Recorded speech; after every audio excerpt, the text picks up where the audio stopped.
Hi, everyone. Oh my God. Welcome to A podcast will save this relationship. I'm Sarah, she, her. I'm Josh, he, him. I'm Josh, him. I'm Josh, him. I'm Josh, him. I'm Josh, he, him. And on today's podcast. I'm him. On this podcast. We get a little wacky with it. Yeah, we got a little wacky. We talked for 2 hours about on Severance. Just Severance. I'm sorry if you haven't seen all of it. And the state of television, I guess media literacy? Yeah. Yeah. I don't know. We just like Severance. Yeah, I don't we talked know, about man. it. Yeah, and then we did the red stories as usual, and we also did an extra hour on Severance that'll be exclusive on Patreon, not included in the podcast, but like its own separate video. Yeah. But yeah, that's pretty much all we did. That's pretty much it. Pretty simple one. Red stories are really funny though. Not gonna lie. True. Yeah. Yeah. Yeah, but if you enjoy the podcast, don't forget to like, comment, subscribe, and hit the gosh darn bell and share. It helps out a lot. Mm-hmm. And don't forget to check out our Patreon and buy me coffee at those websites, APWSTR. We have a throne. We both have cameos. Sarah, you want to talk about the mutual aid links real quick? Yeah, so we got Palestine, Congo, Sudan, GoFundMe's. We also have red cards down in the description. We also have California wildfires and hurricane relief as well, still in there. Yes, so yeah, all that's down in the description. Everything is there. Enjoy the episode. Timestamps are down below. And yeah, just have a good day, y'all. Yeah. Yeah. Hope you enjoy. Bye-bye.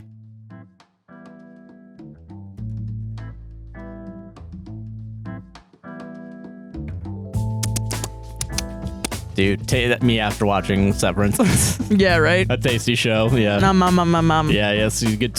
Yes. What the fuck is this? How you doing, I Sarah? don't know either. I'm doing good. I'm really jazzed because we just finished a really good D&D session. Oh, yeah, it was a great D&D session. And hats off to you for pulling off a great twist. I did a great twist. Multiple twists. Yeah, actually, yeah. Yeah. Oh, yeah, no, it was a good day, man. Yeah, fucking nice week off. Yep. Got to relax, mental health. Mm-hmm. Got better. And then Severance came out. And we're, you know. If you guys probably watched it. Probably you've seen the discourse. TM. At least. Yeah. At least the discourse of it, yeah. Probably, yeah. I will say it is fun now. I'm just going to say off the bat spoilers also. We're talking about the entire season, whatever. Entire show. Yeah, basically, from what I can last remember us talking about it. Yeah. Fucking... Damn, bro. What the fuck? I love this show so much. It's so good. It's like I really I can't think of the last time a show has gripped me. Yeah, I was just gonna say that. Yeah, like maybe the first season of Squid Games was kind of like that.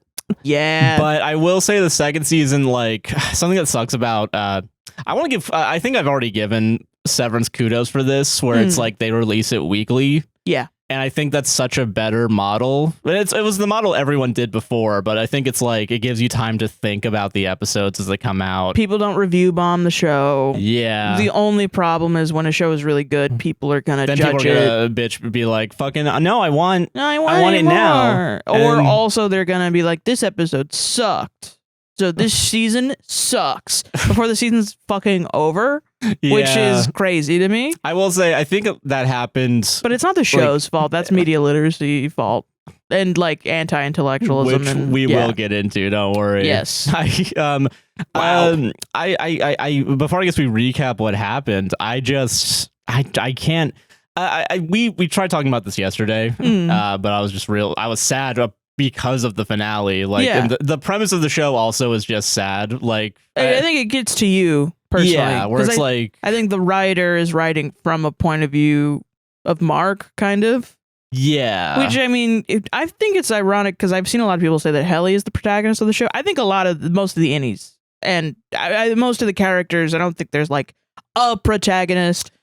In season 2 and season 1, I think it's more focused on Mark because there's a lot of details around him. But I wouldn't be surprised if in future seasons they start changing the center to be around Helly or somebody else. Yeah, and I think that makes more... I kind of like that fluidity, I guess. Yeah. Like, I think... The show could pull it off. Oh, 100%, I think. Yeah. I think the reason why it got to me is like... So the original premise, like... Because it was a spec script written by the Dan Erickson, I believe is the name. Yeah. And the whole premise, the idea came from like, what if he was at a temp job or something? He was like, what if I could just like skip this? Right. Which I feel like if you've ever worked at a shitty office job, you've felt that. Like, what if I just blinked and it was over. Quitting time. But then the second thought after that was, wait, that sucks. Yeah, that sucks. That sucks actually that we live this. And then he writes the best script ever made. And yeah. then, you know what? I'm gonna go make some really good art. I'm gonna go make some really good art. You know what? I'm gonna. You know what? Fuck this. Fuck this shit. Actually, and apparently, it was an actual like a door company. Really? Yeah, that makes sense with the Dylan's. Yeah, at a point in season 2, Dylan he gets fired from Lumen, one of the characters, and goes to an interview, and it's for a door company, and the guy's like, "What do you like about doors?" And he's like, "I don't know." You open them, yeah, like some mundane conversation. What are your favorite doors? And it's like it's the most boring thing ever. But also, he doesn't get it because he's severed, and they look at severed people. I also like the kind of like weird, not weird, I guess, but like the religious themes of Severance, like the procedure of Severance. Yeah, but there's also like a religious, all of the themes in it are, so we were talking about this last night, uniquely American, like corporate hell. Yes. Racism and like a oppression of an underclass. Also just racism in corporate, like with Milchick. Oh, 100%. And Natalie, but mostly it focuses on Milchick in season 2.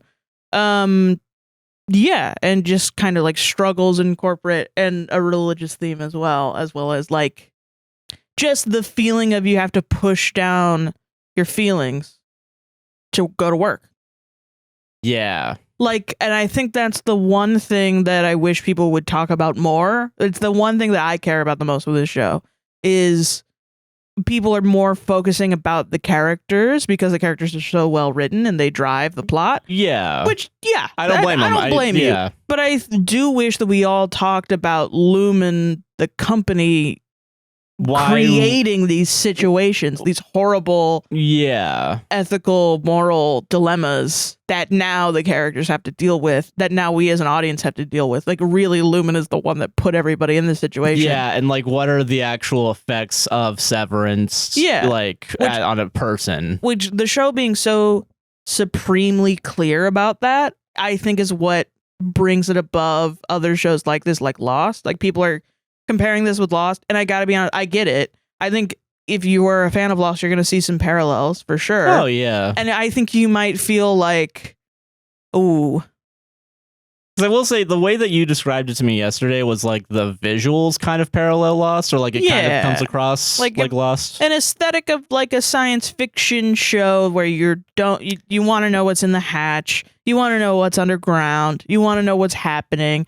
You know, someone is what's on the testing floor? What's on the testing floor? What's in the hatch? What is the smoke monster? What is the black goop? You know, what's going on? I don't know. And the thing about it though is Lost never fucking put a line in the sand until like literally the finale. And I will say too, because I guess I care a lot about like the behind the scenes of it. We gotta give credit to J.J. Abrams for just making the mystery box TM. Where honestly, it's like, no, we don't actually. Fuck that guy. I'm saying that ruined the show. That's what I'm saying because so we don't have to give credit to that fucker.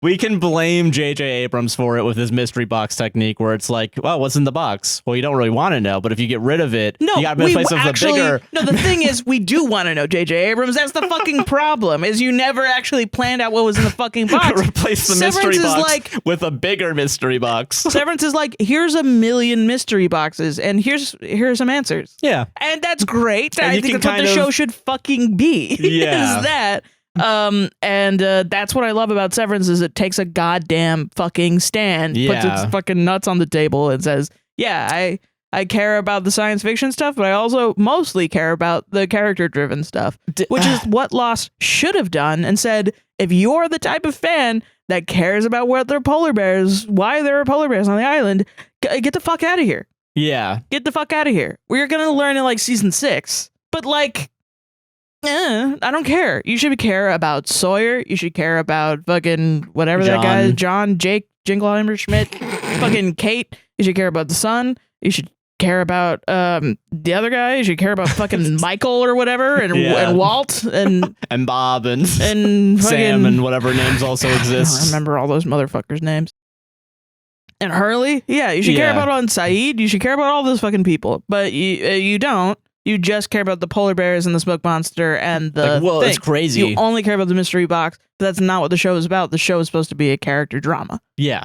That's what the show is about. We shouldn't flirt with a different genre. I remember like in like a Red Letter Media review, I think for like Baby Driver, it's like the way I think Jay Bauman said it was like it's an action movie elevated by its gimmick. Right. And I think that's kind of, you can't let the gimmick become the show. Yeah. Yeah. Which I was ironically talking about our show with our gimmick, which is reading Reddit stories. Yeah. And we just naturally have been like, you know what? No, we're still going to do a regular show. The first half of it. Because as much as we need the people to watch the show and listen to the Reddit stories, and we like doing the Reddit stories, I would like people to actually watch our podcast for us and not just the stories. Which I think and I agree with that. Like, which is also why we interrupt each other during the stories and why we talk afterwards and do an analysis and explain our thought process behind it. Because if we didn't do that, it would just be like stealing people's content. Which would suck ass. No, yeah, and also, it's like, we watched this one guy at some point that was like, it's one of those, like, PNG tubers where it's, like, just reading the stories, and then afterwards, like, I don't know how to feel about this, guys. What do you think? Comment. I'm not going to say that a million times for the rest of my life. I don't care how much money you give me. I don't think I possibly can. Yeah, and man. And I know sometimes I probably have. I think probably we've done bad reactions at some point. 100%, yeah. It's because we're learning and we're just trying, you know? Yeah. But I don't know. At least we're trying, yeah. At least we're trying. It really shows like I think it's wonderful that people are getting into the show. I honestly have come around and I'm like, the stupid people piss me off, but I am glad that the stupid people watch the show. Because imagine if Severance died after season 1. Oh, man. Or is dying now. I feel like I would be fine with it. But like, no, I want more. I'm glad the show has a wide audience. I agree. Yeah. Like, as much as it pisses me off. Sometimes when you go on Twitter and it's like people saying like watching with their eyes closed and being like, ears closed off, la la la, la la. Yeah. Which we're gonna talk about that. I don't think you can talk about this shit without talking about it. And we fall on the pretentious side. So if you're like pissed off at the pretentious people that like Severance, click off. Yeah. I think it's kind of crazy to call Severance pretentious. No, they're calling people that are like when someone says something dumb and then people are like, well, that was explained in a previous episode. They're calling those people pretentious. Oh, for watching the show. For watching the show and enjoying it and understanding what is. Because I will say, I think I've heard people. I think I've heard people describe the show as pretentious, which I just do not agree with. No, and I can give you one line. It makes me sad. The numbers are your wife. Yeah, I mean that's. I think honestly, if Patricia Arquette doesn't get an Emmy, I'm gonna riot. Like this show needs all the awards. I can't even think of an award it doesn't deserve. Her line deliveries are the funniest fucking things I've ever heard in my fucking life. Milchick running. As well as Milchick running, so funny. Fucking even Britt Lauer being like, what the fuck? Yeah. What the fuck? It's so real. It's so real. It catches me off guard, makes me laugh. Did you know that the running thing was actually like supposed to be they were joking about it? Like they didn't. Apparently, Tramell Tillman didn't realize that was going to be the scene they did in the show. Well, which one? The fuck? The running. The running? Yeah. Really? That was a joke? It was funny as fuck. Yeah, I think that's how he described it in an interview. It was like, we were joking about it, like the running, and then he was like, but that's the take they went with. That's fucking awesome. Awesome as hell. That's so awesome. I think the reason why, maybe this is a bad theory about the show creation, I think the reason why it does draw a line in the sand when it discusses its topics is because you have a bunch of comedians in the show running it, also acting it. Yeah. And it's like, I think like with like other shows, it's like, I think comedians are just like, the setup punchline, I guess. You know what I mean? Yeah. And I think that's just like an innate feeling of like, if I give you something, I want you to earn something from it later, I guess. Yeah. Maybe that's a pretentious reading of it, but. No, I agree with you. Like fucking, I think Lost felt to me at a point, I was like, this is just a soap opera. after you're watching 18 seasons of a soap opera and somebody's come back to life 17 times, looking at you, Supernatural. You want to kick that hornet's nest out over here? Or no, they all agree with me. Okay, fair. But yeah, if there's someone's come back to life and he's the evil twin, he's got the fucking I remember I've eye seen patch and the fucking but she's got a baby with twins and one of who's the father? Oh no, it's twins and it's two different dads, and it's like doesn't make sense. And you're just accepting magic upon magic upon magic. At some point, it's ridiculous to be like, that's not real. Because it's like, yeah, I know it's not real. It's just fucking General Hospital, bro. Yeah. Who cares? It's fucking General. Whatever. Give me some general. I don't want a specific hospital. Give me the general hospital. Yeah, it's 1 p.m. It's I know what show's supposed to come on. I what are they going to do today? Less. It's my stories. Yeah, exactly. You know what I mean? Yeah. So it's nice to see like a science fiction drama comedy that doesn't feel like that. Yeah, I agree with that. And that's why I think a lot of people were expecting that. And that's why I said also I think Lost ruined TV for people. Yeah. As much as I love Lost, I think a lot of people got really into it. And then they're like, I just expect every TV show that is that has an air of mystery about it is gonna to be like Lost. Like step on a rake and then fall in a pie. Yeah, slip on a banana peel. Like I think it made people genuinely lose faith in TV. Which sucks. And and I will say, thankfully, I feel like with the past couple of years, like TV has definitely been having like a renaissance. Yeah, I think even maybe like a Breaking Bad type, where it's like he's constantly he can't keep getting away with it. Where like they turn around and they look and they're like, yeah, he can't. Yeah, he can't, but he does until he doesn't. Yeah, and I think the genius of that show is that they take a line in the sand eventually, but it still takes seasons to get there. That's true. And I will say, I think with that show specifically, it was released at a time where people were surprisingly shittier, openly shittier than some people are now, at least, where it's like, why is the bitch wife hating the fact that her husband's selling meth? He sells meth and he kills people. Also, fucking almost rapes her. I don't know if he actually. I've not seen the show. It's like I want to say it's like he comes on to her and she's saying no, and like she has to like push him off of him. Okay, that's rape. Yeah. So. That's crazy. I think that's the bad guy, actually. Yeah, actually, I don't think Skylar's the bad person for not allowing her husband to sell meth and be around his children. Yeah, like that's insane. Because didn't she like cheat on him or something? Yeah.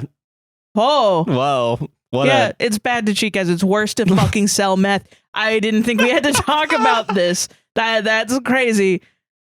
It's worse to kill people, I think, actually.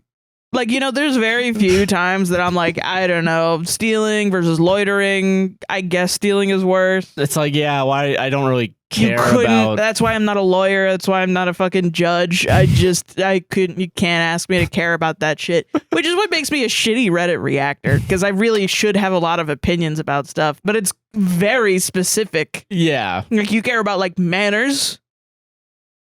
And hospitality, and I care about I don't know, a guy looking at a woman wrong.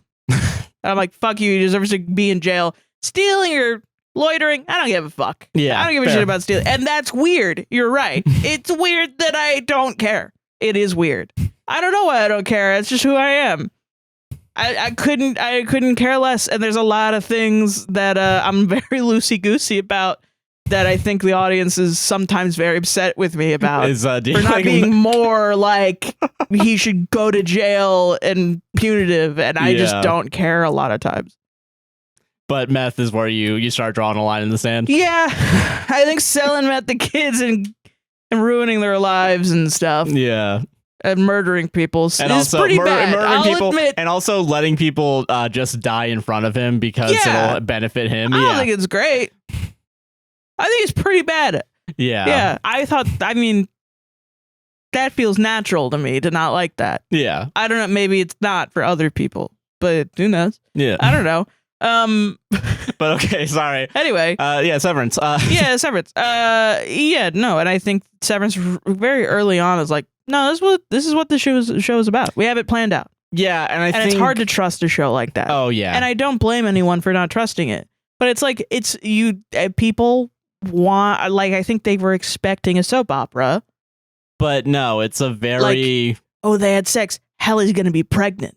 That's a soap opera line. Yeah, and like I kind of understand why. Got it. There was a lot of imagery about children. Yeah. And it was for a very specific reason. And I think we even thought like maybe, and it would suck. Like we there understood were a lot of things where like if they'd go this route, that would suck ass. Or like clones, robots. Devin being bad is one I'm still gonna say is like that's a crazy one. People are still on that. Can you believe it? I know, and they need to apologize. They need to. They are still after the finale.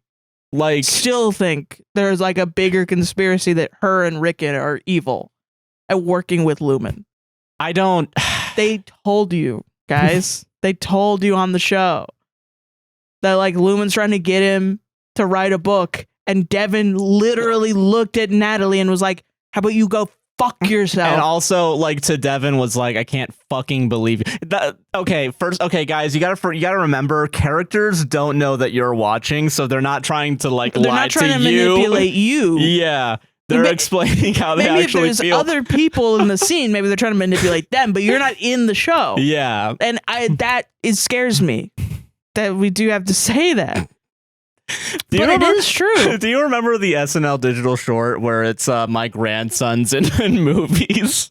Where it's like it's like Bill Hader and Andy Samberg like in like No Country for Old Men.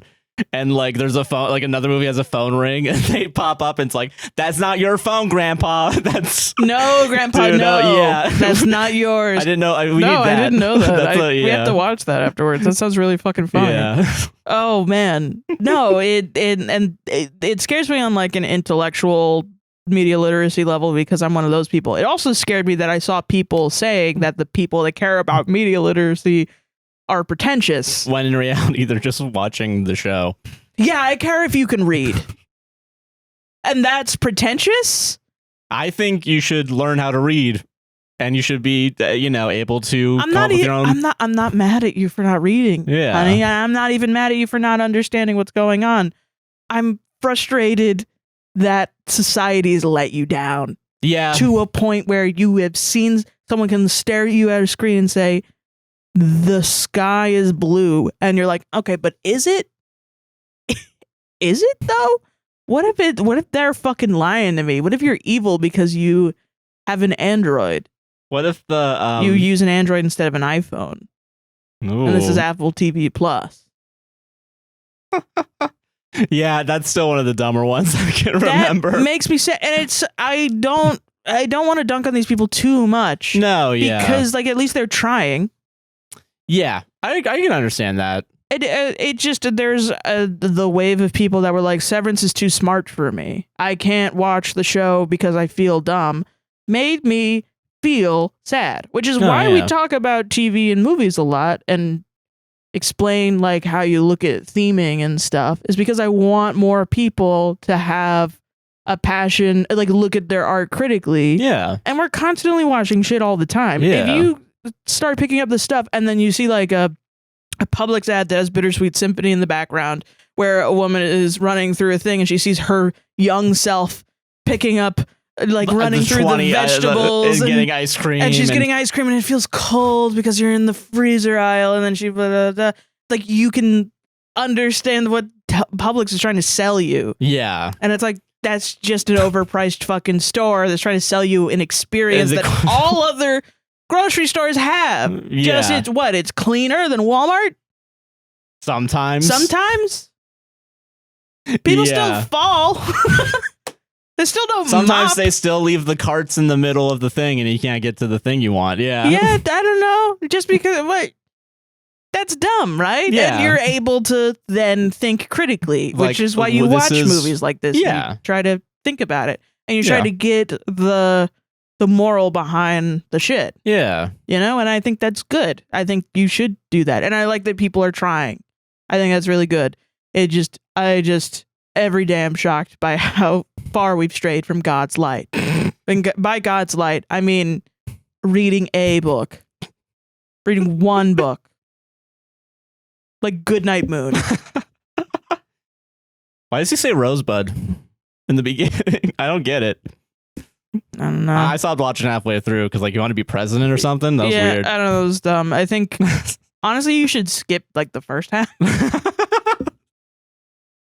And when it's people running Severance fan groups, every episode they're like, you can skip the first half, it's boring. You can skip the show you're the admin of a fan group about? Yeah. That didn't even make any sense. I don't care. I'm that mad.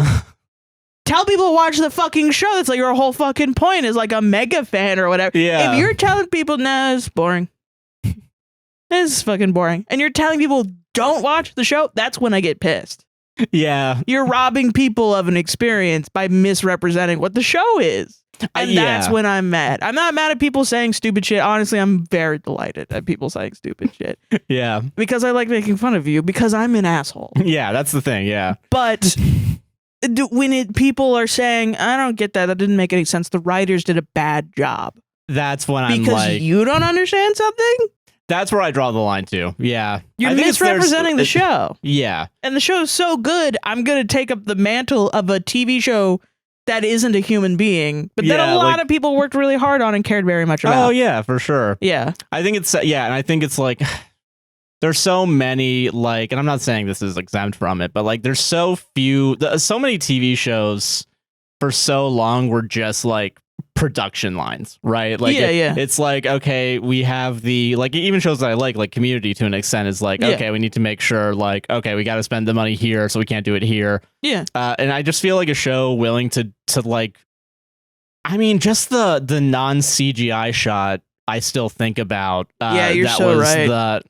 And like, I don't know, and like, I also like the, like, I'm going to say unconventional framing, quote unquote, where it's not like always like, for some reason, the image from the finale of like the doctor guy, and it's just like this sliver of the screen. The rest is just like darkness as he's like staring into it. Yeah, it's just good. I feel like, and it means something. Like unlike Mr. Robot. I'm joking. I haven't seen the show. Dude, the fucking baby next door disagreed with you. I thought that was like a squeaking from up there. The dog upstairs. The dog upstairs. No. Yeah, man. I don't know. I think, but I love the show. Honestly, I got a little annoyed at the ship wars halfway through where people were like, I'm Mark Kelly. I'm Mark Gemma. If you're Mark Kelly, then if you're Mark Jelly. Well, you know, they didn't realize they were both correct. You're both correct. You're both correct. Dan actually. Erickson meme. You're both guys. Yes. You're both right. Like that. Oh my God. Yeah. Why not both? Why not both? Yeah. Why not both? You're so right. Yeah. I don't remember where we left off on the recap. Oh yeah. Because we haven't even recapped the show in the past, like, I think hour almost. No, we were just talking about stuff. The state of television. Why do we get to talk on it? I don't know. No reason. Why do you listen? The people listening gives us a reason to talk. That is true. Yeah. Yeah. Okay. The show in itself is a parasocial relationship, like an Ouroboros of inadequacy. Ouroboros of mediocrity. Damn. Okay. Ouroboros of averageness. Ouroboros of. You're now breaking the rule of threes. Just so you. Oh no! Not the rule of threes. Right, my cool Ouroboros joke. The world famous Ouroboros joke. Ouroboros of meta, which is really just a spiral, like I am right now. Okay. Okay. I think we left off on episode 3. I think we stopped talking. Yeah, which that was like right before the Irving drowning heli. No, we had to have talked about that. We had to have talked about that So yeah, it had to be after like the. I will say I'm not remembering the specifics of episode 5, other than more like. Episode 4 was about the drowning, and then Yeah. episode 5 was about the response. So like Mark was like, "Fuck you." Yeah. And oh yeah, that's the one where Yeah. I think that's the one where Milchick gets his performance review. I think. Yeah. And it's like then he's like, I'm tightening the leash. yeah, and Dylan, they had the melon thing with Irving. Yeah, and Yeah. Dylan's just like, man. And also they're bringing more and more like the wife, his Yeah. Audi's wife into it, and they're kind of developing a thing. And I think Mark wanted to reintegrate. Yeah, he's been reintegrated at this point because that was like episode 3, which I think is crazy to think. I think that's really cool. Yeah, that like they just like we're just gonna Oh, yeah, fucking do it now. They didn't talk about reintegrate, and people were pissed. I remember that. Yeah, but I feel like that I don't think the show's gonna forget about reintegration. I think that's gonna be the main point going in because like any Mark doesn't know, like even though he's having the flashes of Yeah. like the outside world, I think it'll bleed more into it. And weirdly enough, I think it'll be an internal any Audi Was episode 4 where Mark and Helly had sex in the office? in the tent. In the tent, right? Episode 4 was the tent, so episode 5 was probably them having it together. Yeah, and that's like cementing their romance. Well, no, episode 5 was just Gemma. No, Gemma was 7. Gemma was 7? Yeah. So then what happened 5 and 6? Let me We double should check. get the... Yeah, we should just read off the descriptions of the whole thing. Is it bad that I put Wikipedia in and Severance was this is the first thing that comes up? To be fair, the last 10 weeks of just our life have been a blur. Yeah, so it's really not. Been a lot of shit back to back. Yeah.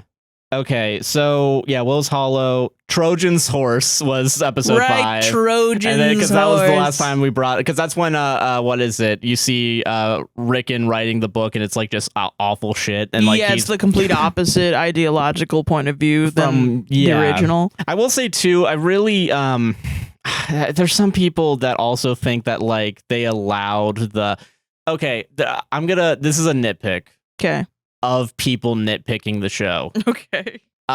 People I'm gonna say like kind of missing the point of it all that people are doing is like, and I think this comes up in one of the reviews I'm gonna talk about later. Yeah. People are really getting on the show, and by people I mean like 7 people, for like I'm gonna do the dumb guy voice. Where's the security at Lumen? Yeah, that's awesome. I just I love that. it's like And, you know, it's it's the weird. cinema sins of It's it all. one of those things that I'm like, yeah, I mean, it was Drummond. And then it was the guy before Drummond who died. Yeah. He literally was the security guy, and he was murdered. Well, that's the thing too. Is like the show also very explicitly said, like not explicitly, but like the maybe it was in like an interview or something. But like, how do you make a prisoner? No, that the was in ultimate the prisoner? first season. Oh yeah, Cobell like literally says it out loud in like the first 2 episodes of season 1. you make them believe that they're free. Yeah. and that's how they keep them. Like that. They think they're stupid. Yeah, Yeah. and that's why they don't give a shit on those floors. Yeah. But also, listen. Hey, also, it's fucking cool. Also, the concept of, nah, this is a really important fucking level. Eh. I don't give a fuck. I don't give a shit. You know what? It's funny and it's It's kind of cool funny. and I like it. Because I Why think don't the stormtroopers shoot anybody? Because then it would stop the plot from happening.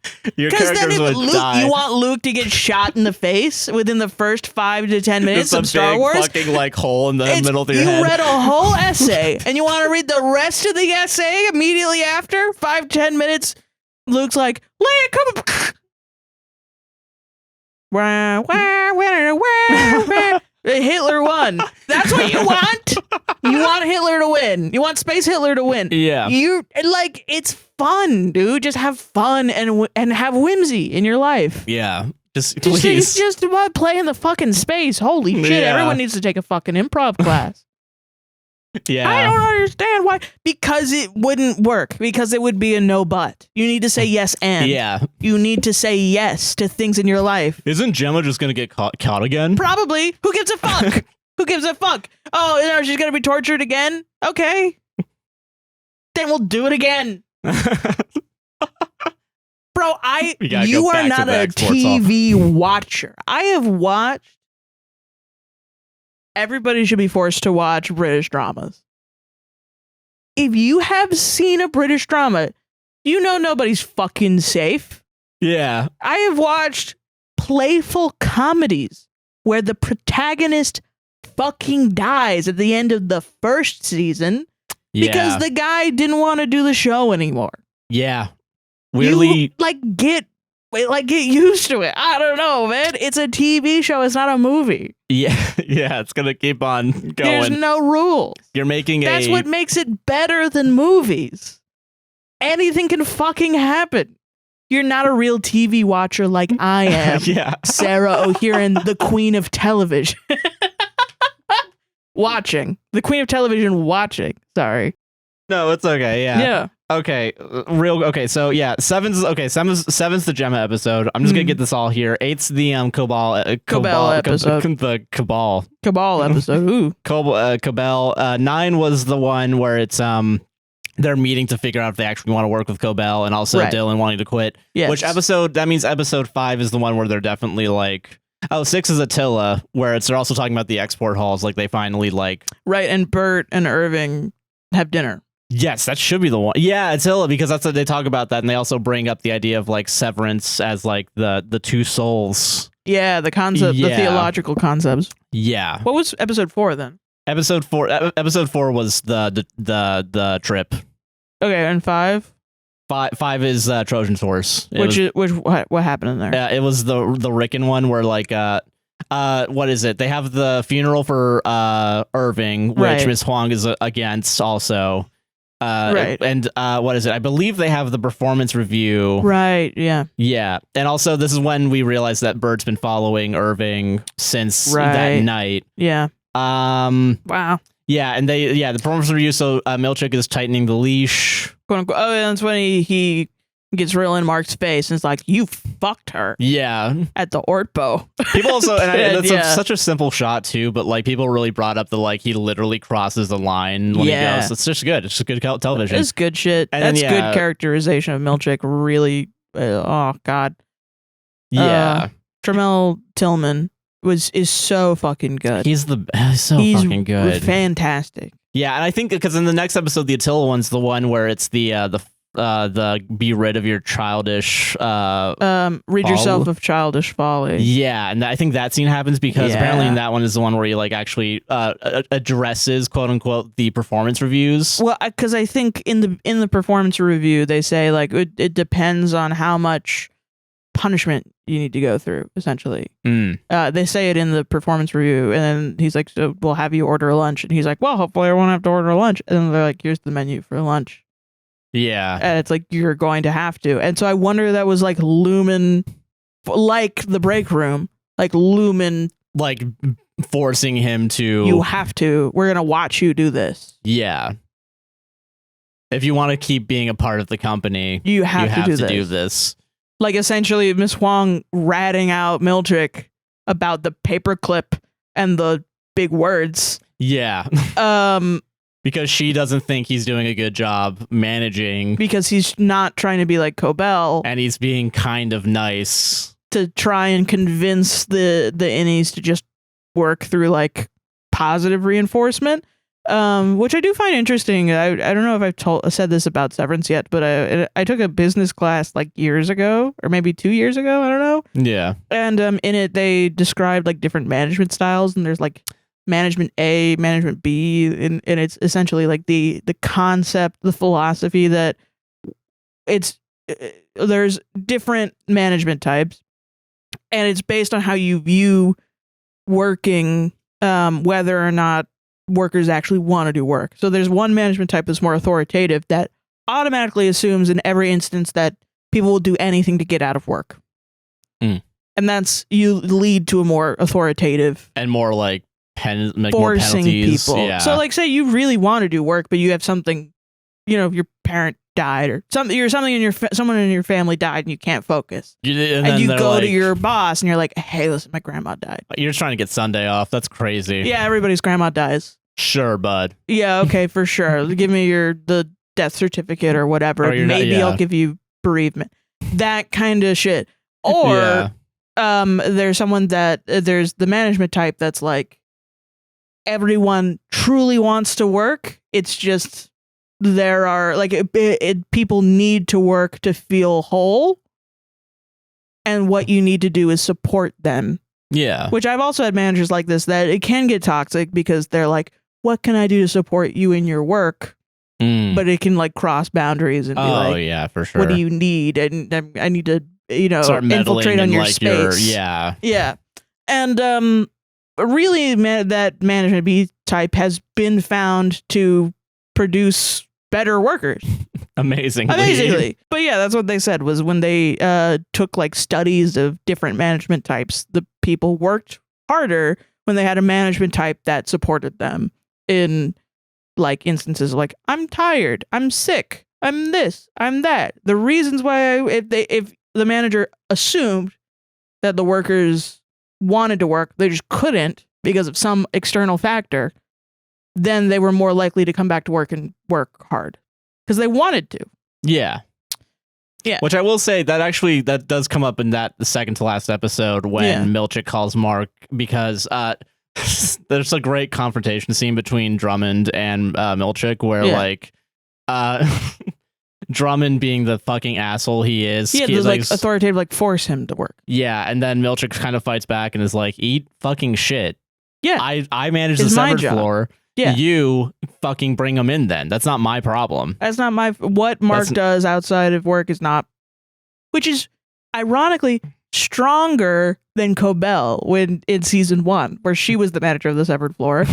She was kind of running around. She lived next to Mark. Yeah. To manipulate him into, well, I think also she did care for him. But a little bit, yeah. I think a lot of it started with, let me manipulate these people outside of work to secure my job. And it turned into, I genuinely like these people and fuck Lumen. Yeah. And in both cases, they both turned around and were like, fuck Lumen. It's just Milchick turned around in a way that was like, no, my identity is in my job. So you can't tell me what to do. Yeah. Which is similar to what the innies are going through. Oh, yeah. Which is, no, this is my actual life. You can't fucking tell me what to do with it. Yeah. Even though literally I'm employed by you and you can. Yeah. And you, have all the resources for my life. Yeah, and I feel that too, because like, later on that episode is the call between him and Mark, where it's like Mark is like lying at first, like trying to make up a reason for not going into work that day. Which is also so fucking real. Yeah. Like, every time when I would work at a shitty job and I just didn't want to fucking go in and I needed a mental health day. And this is also quite American because I talked to my friends are in the UK and they've informed me that people can just call in and be like at their specific workplace and be like, I'm depressed, I'm not going in. They just get the day off. Which to me is like, it made me cry. I was like, yeah, that's fucking crazy. I always have to be like, I'm literally throwing up so bad right now. And even then, dude, there was that one time I was working at Universal and I like got sick on the way there and I called them in and I was like, hey, like I'm like, I feel like I might puke. I don't know if I should come in. And then you worked food.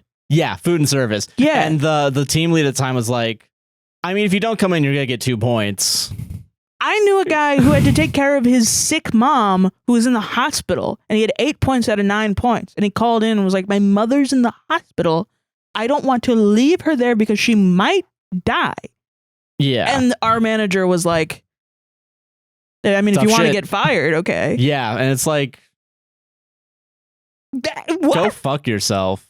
So like we've all had, it felt so good to hear it. And it's also very well acted by Adam Scott. Yeah. To have just someone portray on television the fucking, with all the stupid the stakes, feeling of like, involved. It's just like, bro, I'm just going to give it to you straight. I don't want to come in. All right. Life stuff. Wasn't that the whole point of your company also is the work-life balance? Like you can't force me to come in. You're not my dad. Like I don't, who cares? Well, you're going to be mad at me for not cleaning my fucking room. I'm an adult. You're an adult. I need a mental health day. I have a lot of shit going on. There's literally a hole in my brain that you guys put in there. And then, it is so real. It makes fucking Milchick cry, which is so amazing. And he's like, to see. Man. Yeah, man.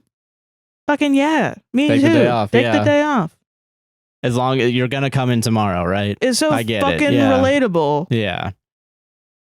Yeah, no, I get it. And That's after Milchick it takes all this abuse from what's his face? Drummond. yeah.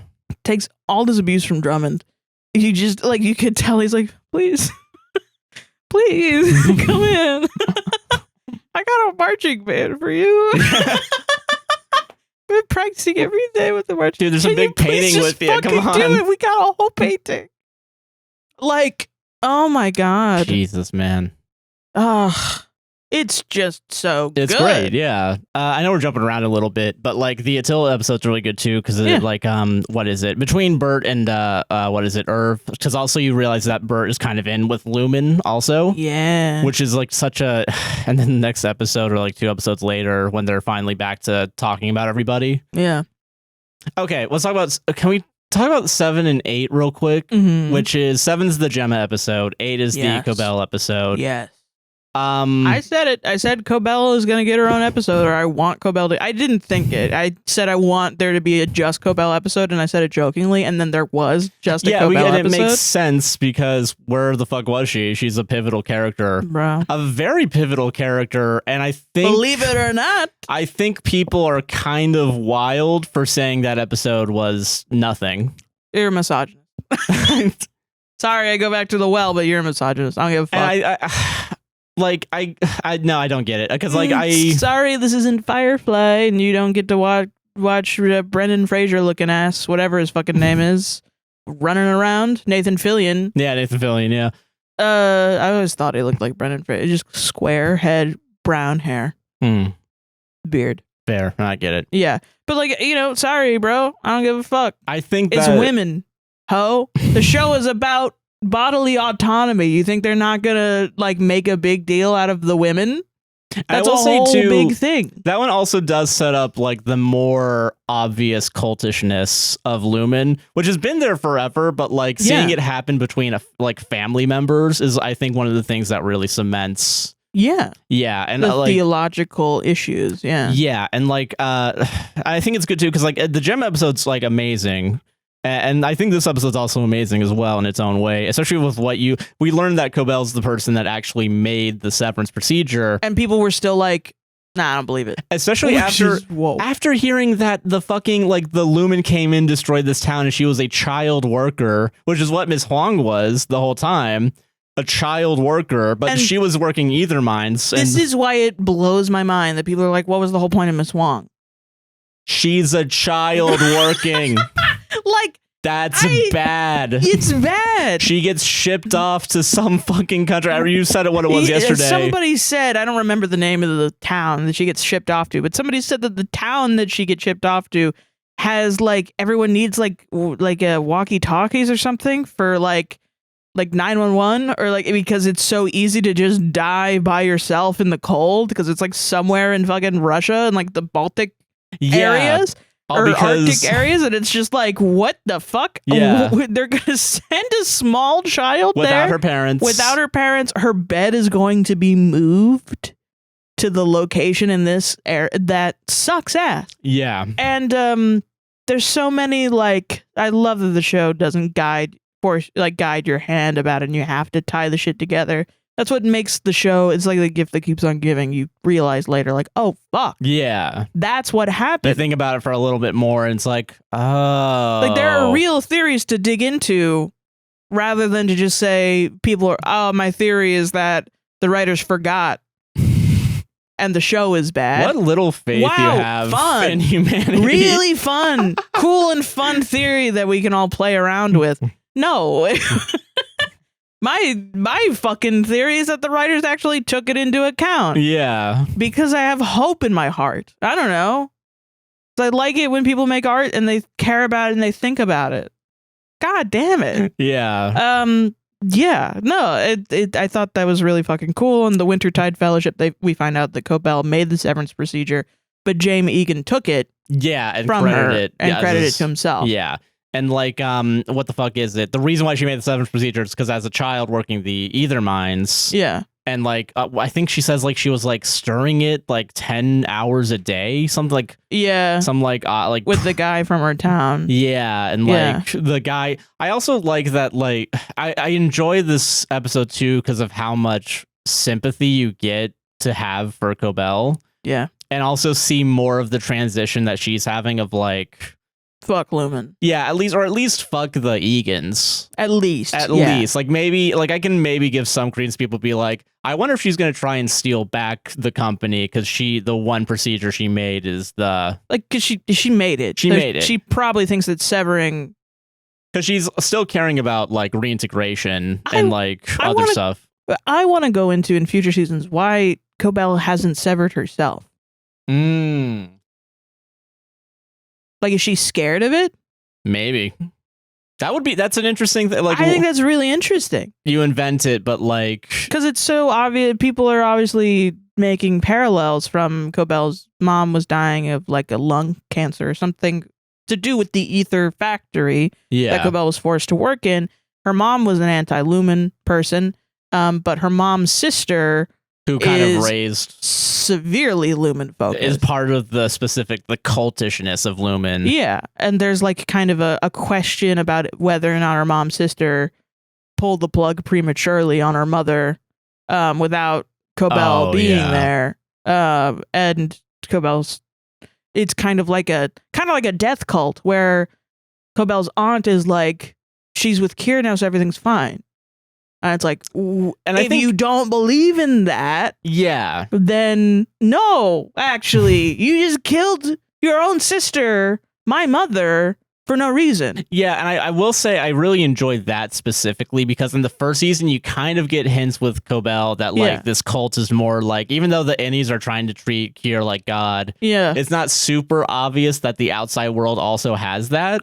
But with this season, it's very much like, the corporate believes in Kier as like a god. And it's also bringing in ancillary people that believe in it and need like resources for their cult. Yeah. Like, that's crazy.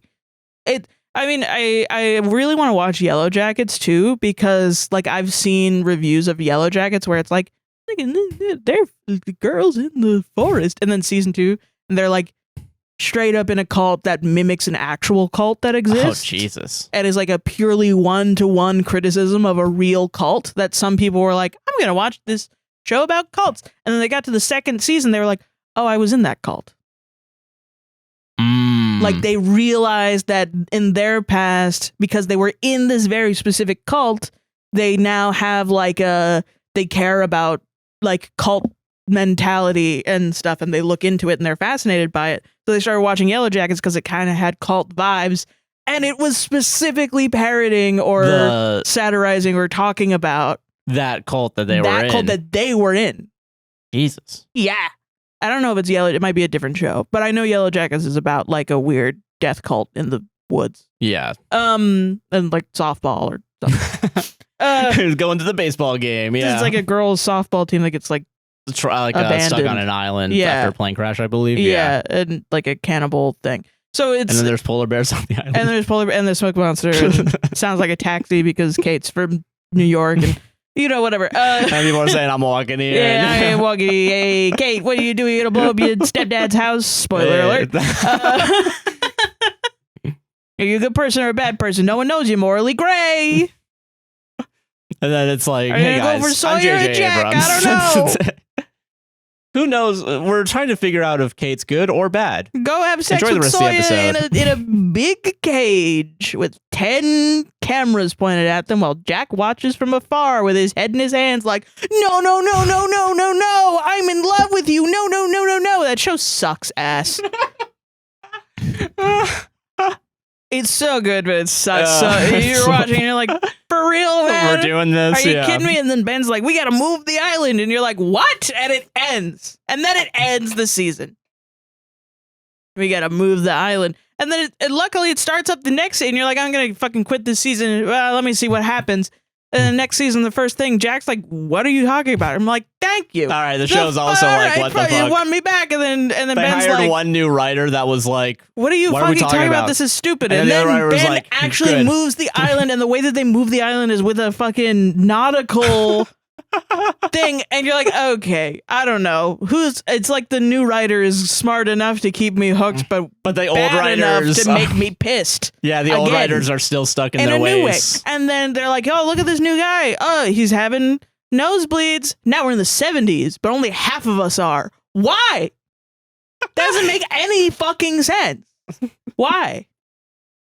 And people think this is lost. People think Severance is lost. That's what I'm saying. You're getting answers to your questions, and you're still like more like a spoiled child. People were still saying they didn't explain what Cold Harbor was. That's crazy. They showed you what it was. We used to. I know it's like very like back in my day. We had to walk up a hill both ways in rain sideways. But like back in my day, we were like, what happened with the polar bears? And then you didn't know for 5 years. And you know what? Fuck you, because it's not the old days. I waited 3 years for this show. Yeah.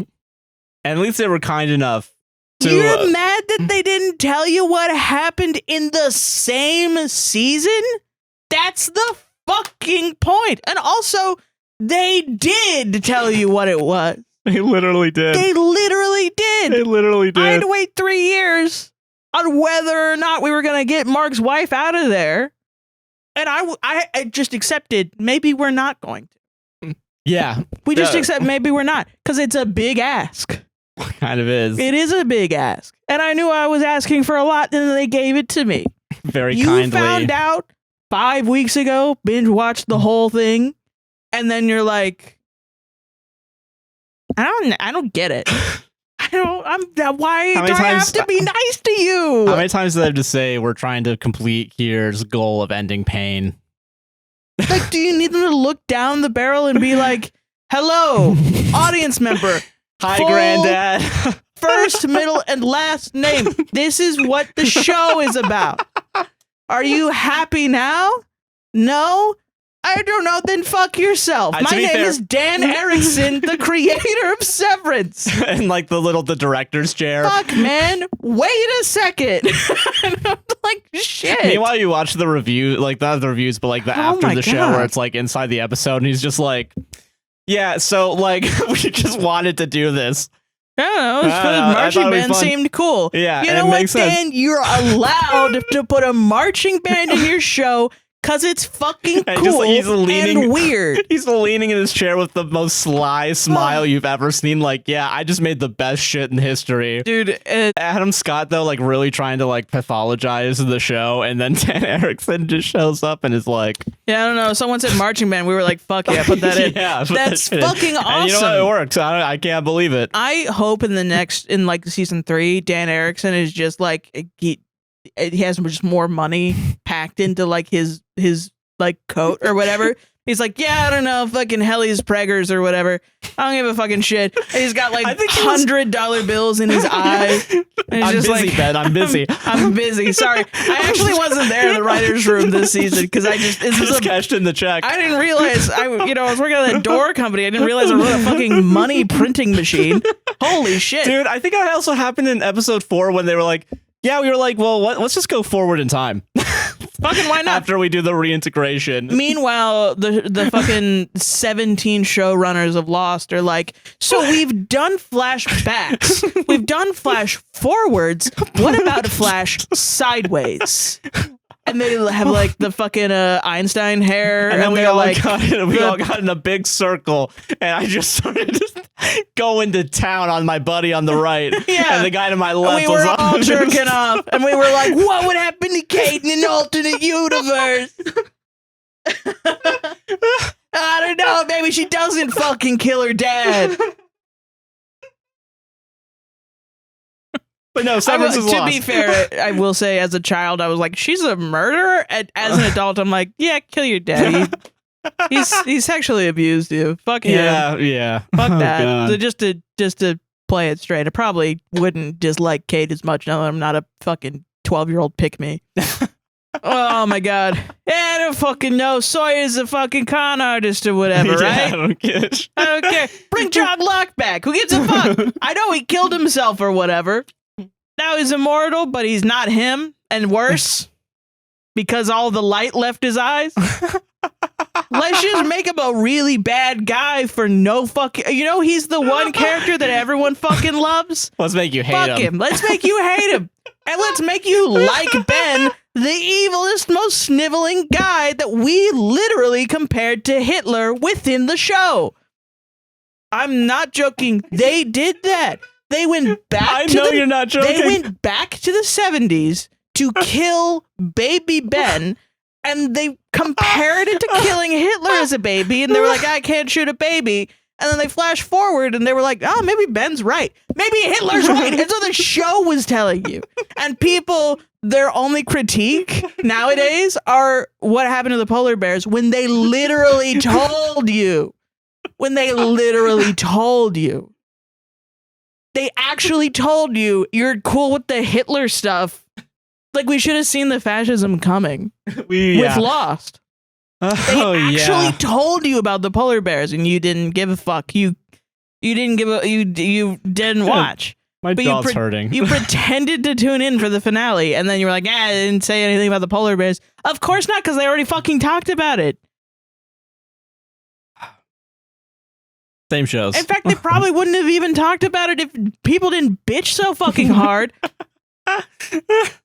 Which is like, that's one of my fears. You want Severance to be about goats for the rest of time? Yes, because I want to see a meal again. Yeah, true. But really, no. You want it to be about Severance.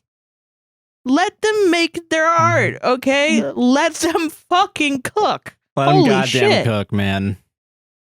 Robot goats, They though. actually did that. Can you fucking believe it? I can't believe it 100%. They went back in time to the 70s, and they were like, Ben, why are you such a hateful, evil piece of shit that you've murdered an entire plane of innocents? Who cares? And you looked at me, Jack, in the eyes and said, who cares about those guys? And why are you like this? And then Ben was like, because my dad blames me for killing my mom when I was born. And they were like, oh, he was abused. Oh. Forgiven. I guess we shouldn't kill him. I guess he kind of sucks ass, but whatever. It's okay. Oh, fuck me. Yeah, I really, okay, all right, okay, sorry, fuck, okay, god damn it, I forgot what the fuck the main point of this was. It's not the same shows. It's not the same shows. It's obviously not. If you're gonna be a drama, at least General Hospital isn't like trying to put a line in the sand of like these are good morals to have. Yeah. No, you're watching General. They know General Hospital knows what it is. Yeah. Lost was like trying to be like good and evil, and good. What's the difference? Point? And it didn't make any fucking sense. Yeah. And Severance is like, no, enslaving people is bad. Yeah. And it's taking a stance, and that's all it needed to do to be a better show, I think, personally. Yeah. That's what I like about it. I'm not a professional at I know I said I was the queen of watching TV, but that actually doesn't mean anything, and it is a joke. So I'm not a professional at anything. But when I like a TV show and a drama, I think when I've been quizzing myself, because like many people, I've been comparing the shows. And I like Severance more, I think, because it just feels more solid. Yeah. And I trust it now, which is scary as an ex-Lost watcher, because watching Lost is like being in an abusive relationship. You know, yeah. I say this all the time. It's like being in an abusive relationship with a magician who keeps doing tricks while continuing to abuse you. Yeah. And gaslight you about what it is. Yeah. And then by the end of it, you're like, oh, fuck. God damn it. Yeah. I got one. Shit. I fell again. It was my card. Fucking shit.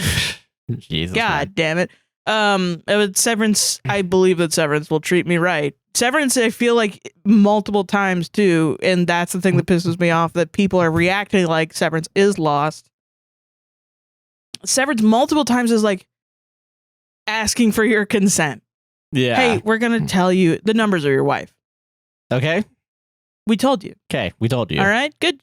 Right. Yeah. Good. Do you trust us now? Miss Casey is Gemma, and she's alive. Yeah. You trust us now, right? Yeah. No, still? Okay, here's their entire love story. Rise and fall. The black goop is black paint. Erb is painting. Erb is painting. On the outside to get a message to his innie. That was Helen the whole time. Yeah. So now it's in the middle of the season. So now you can trust us to give you answers. We've already pulled the Helena trick once. We don't necessarily want to do it again, especially when we're telling you that Helena is apparently more Kier than... Helly is more Kier than Helena is. So. It's like the most reliable narrator storytelling wise. Yeah. Even though there isn't a narrator. But it's the most reliable. It's trying to get it's begging for you to trust it. And people still won't. Because they don't know the science. And that makes me sad. Because it's a wonderful experience if you just trust the show to be a good. Because it is. It's really good. Yeah. Just is. And I think I said this yesterday. The finale's perfect. Season 2 is a perfect season 2 to the first season. And I think it's a shame, especially with I like that this season doesn't really end on a cliffhanger. It kind of does, but not really. In a way that's like, there are people that are anti-cliffhanger, like they think it's bad writing. People really do not remember what it was like living when TV was just cable. That's like saying pronouns are bad writing. It's like saying having grammar is bad writing. Having sentences is bad writing. It's a tool. Yeah, it's a tool. It's just a tool. Why are you saying that a hammer is a bad tool to use if you're a carpenter? I'm willing to bet people are still burned from other shows that do cliffhangers. I'm willing to bet there's also shows with cliffhangers where like they never got renewed. Well, yeah. And I think I can understand people being like, okay, it's not the show's fault. I don't think. Yeah. But I understand why they're doing it. And I think this is a really wonderful idea of a cliffhanger too. That it's like, I wish people weren't so needy about their content, man. Like, and we've seen it as content creators. Sometimes people really need the people in the content that they're watching to agree with them 100%. Or else they get anxious and upset. And they don't have the capacity to think maybe that person was playing it up for the camera.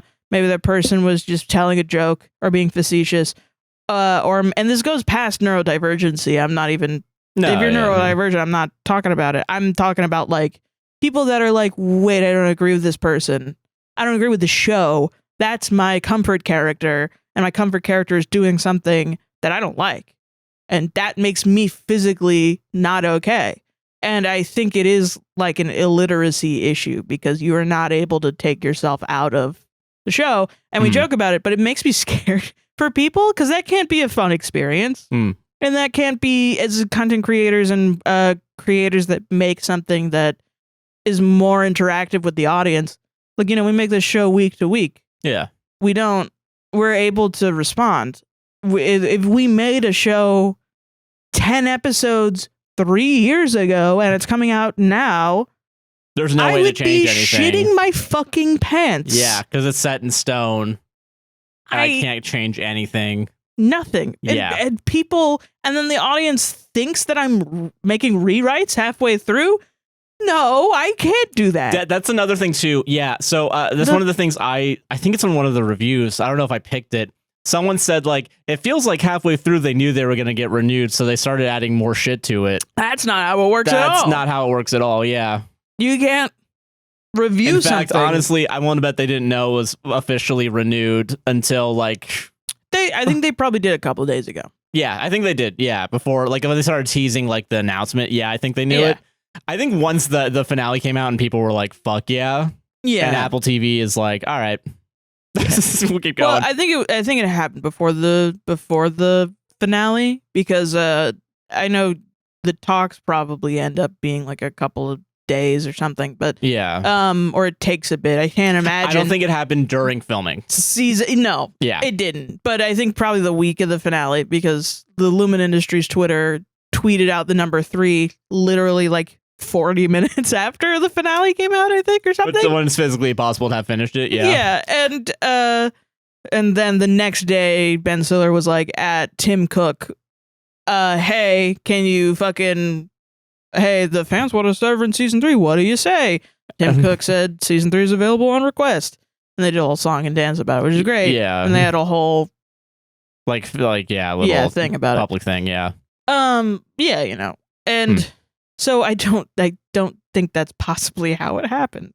Yeah. Not to say it can't happen. I'm sure there are talented people that could maybe do that. It would have happened like in traditional TV where like, and I remember hearing about this too. I think it was on Harmontown where like Dan Harmon, the creative community, was talking about like, yeah, you know, sometimes you're halfway through filming a show, like the entire season. Yeah. That first episode goes out and then you start to get like a little bit of feedback. Yeah. Then you can start changing things in the back half.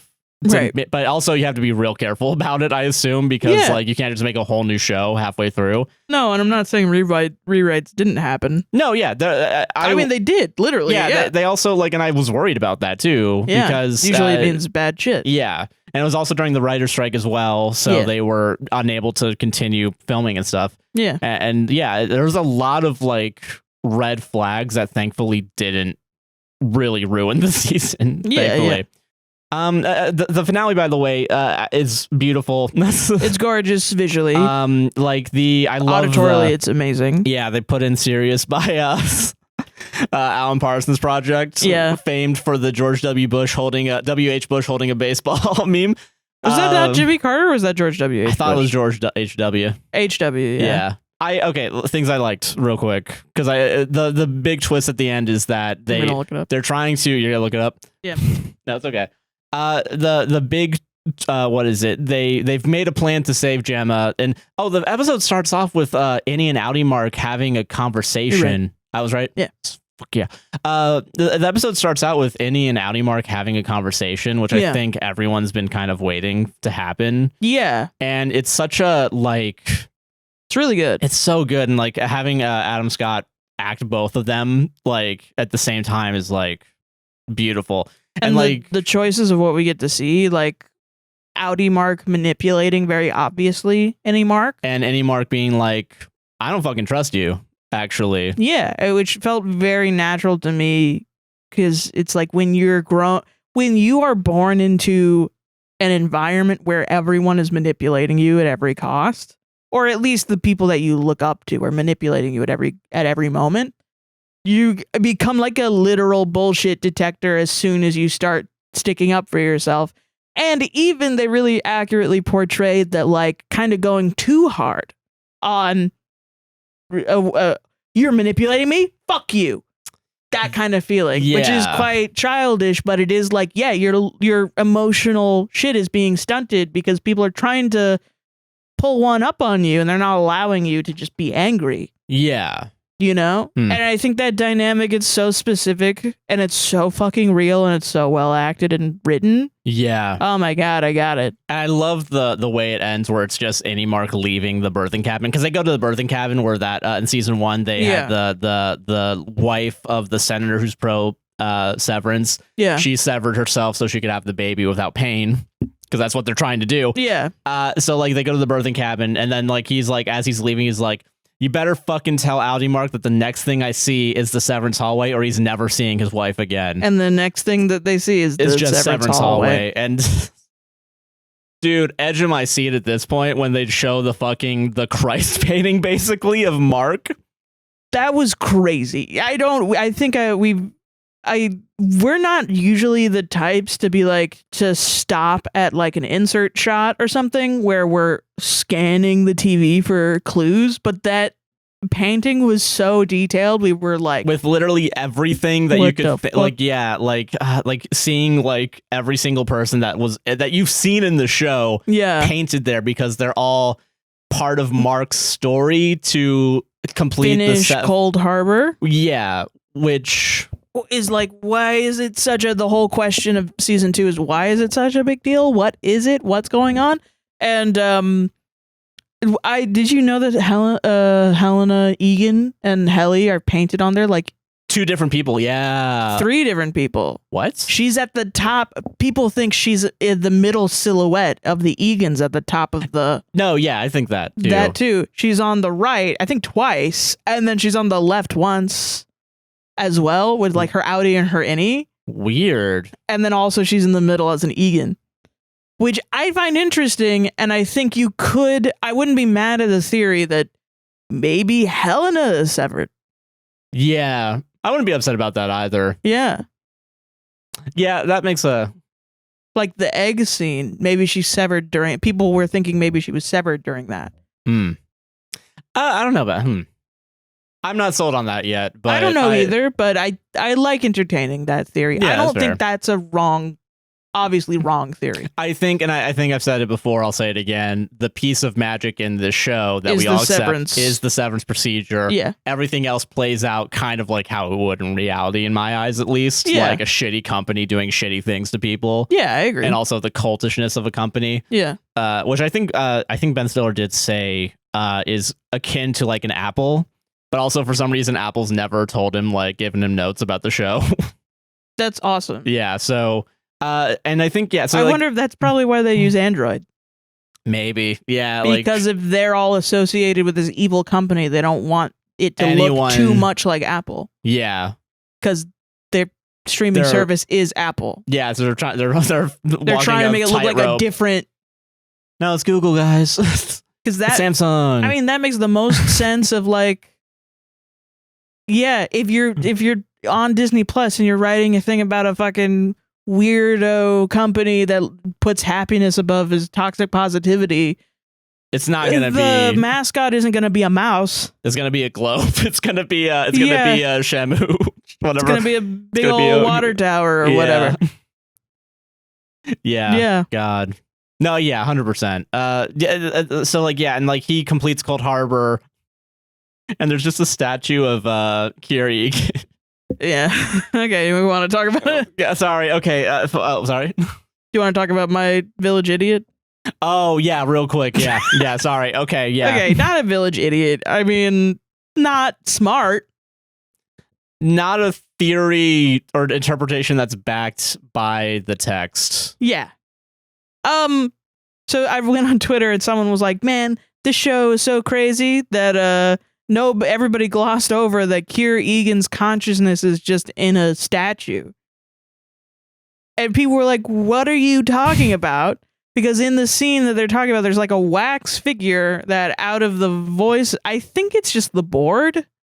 Yeah, I think it's like some guy they like. Because like the voice of Kier has come out before. Yeah, so they have a guy. I think it's someone, It's someone, obviously someone with a microphone. Talking through it. People were kindly being like, "What are you talking about?" Is obviously a guy with a microphone. And I say kindly because they could have been really a lot more rude. And this person responded like, "Stop bullying me." But also quite rude. Like, no, what are you talking about? That wasn't backed up by the text. And it's like, okay, neither of our shit was backed up by the text. One is they distilled consciousness and then they wasted the concept of it by putting it into a wax figure and putting him in the middle of the severed floor. Yeah. You know, weirdly enough, I think that that wax animatronic kind of not makes fun of, but the two theories that like I can think of is like the robot one, but also the one where like, and I kind of understood why this one people believed it, like making a Siri or making like a consciousness of Gemma. I can kind of understand that and putting it in a chip, but then for them to like show that like Cold Harbor isn't that. Here's here's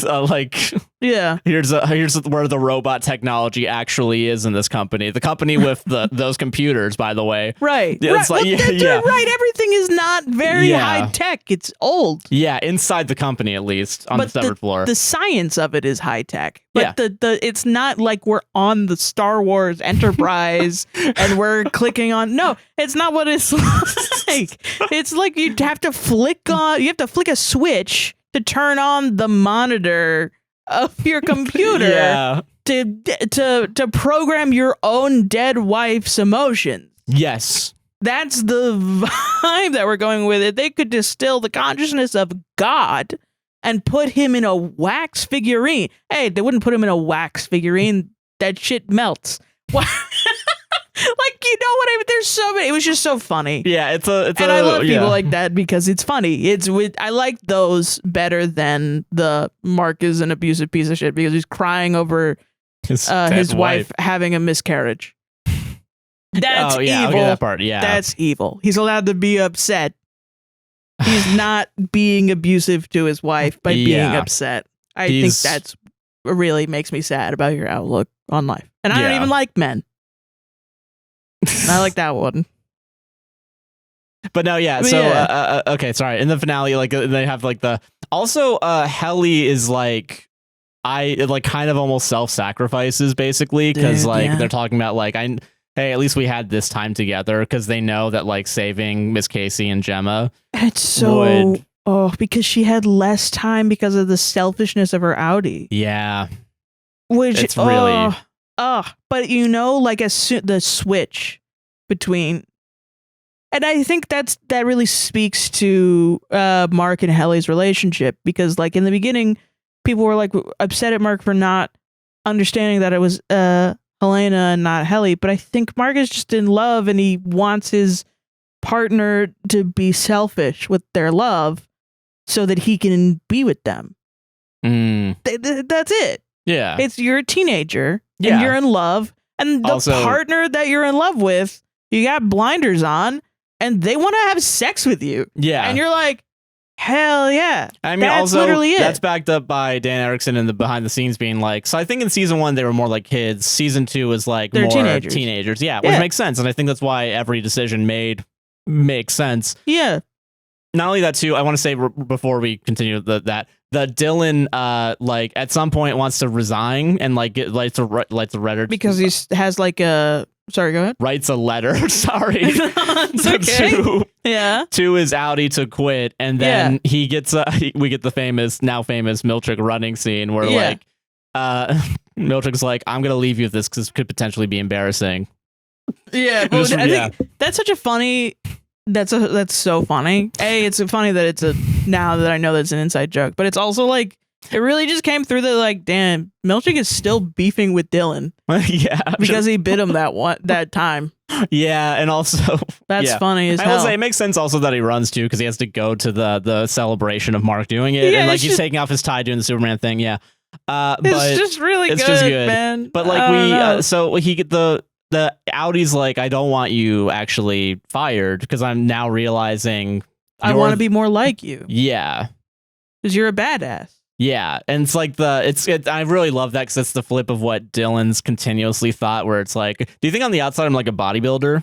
And he finds out on the outside, no, he's a piece of shit. And not really, he's just a guy. Yeah, and he's like, maybe not as like, because when Dylan's outie wife like shows up, like there's a little bit of like, oh, he's just kind of like he's not insecure. Yeah, but the reality is, Dylan is insecure. Like, the reason that he puts on this front with everybody else is that he deep down is. And that's kind of the beauty of Severance is that they're separate, but they're also the same person. Yeah. And really, you kind of see these, like, outie Irving wants to contact Innie Irving, who has this relationship with Bert.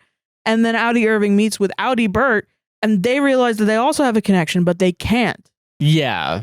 And they kind of, in the death of Innie Irving sacrifices himself, it's kind of like they become one.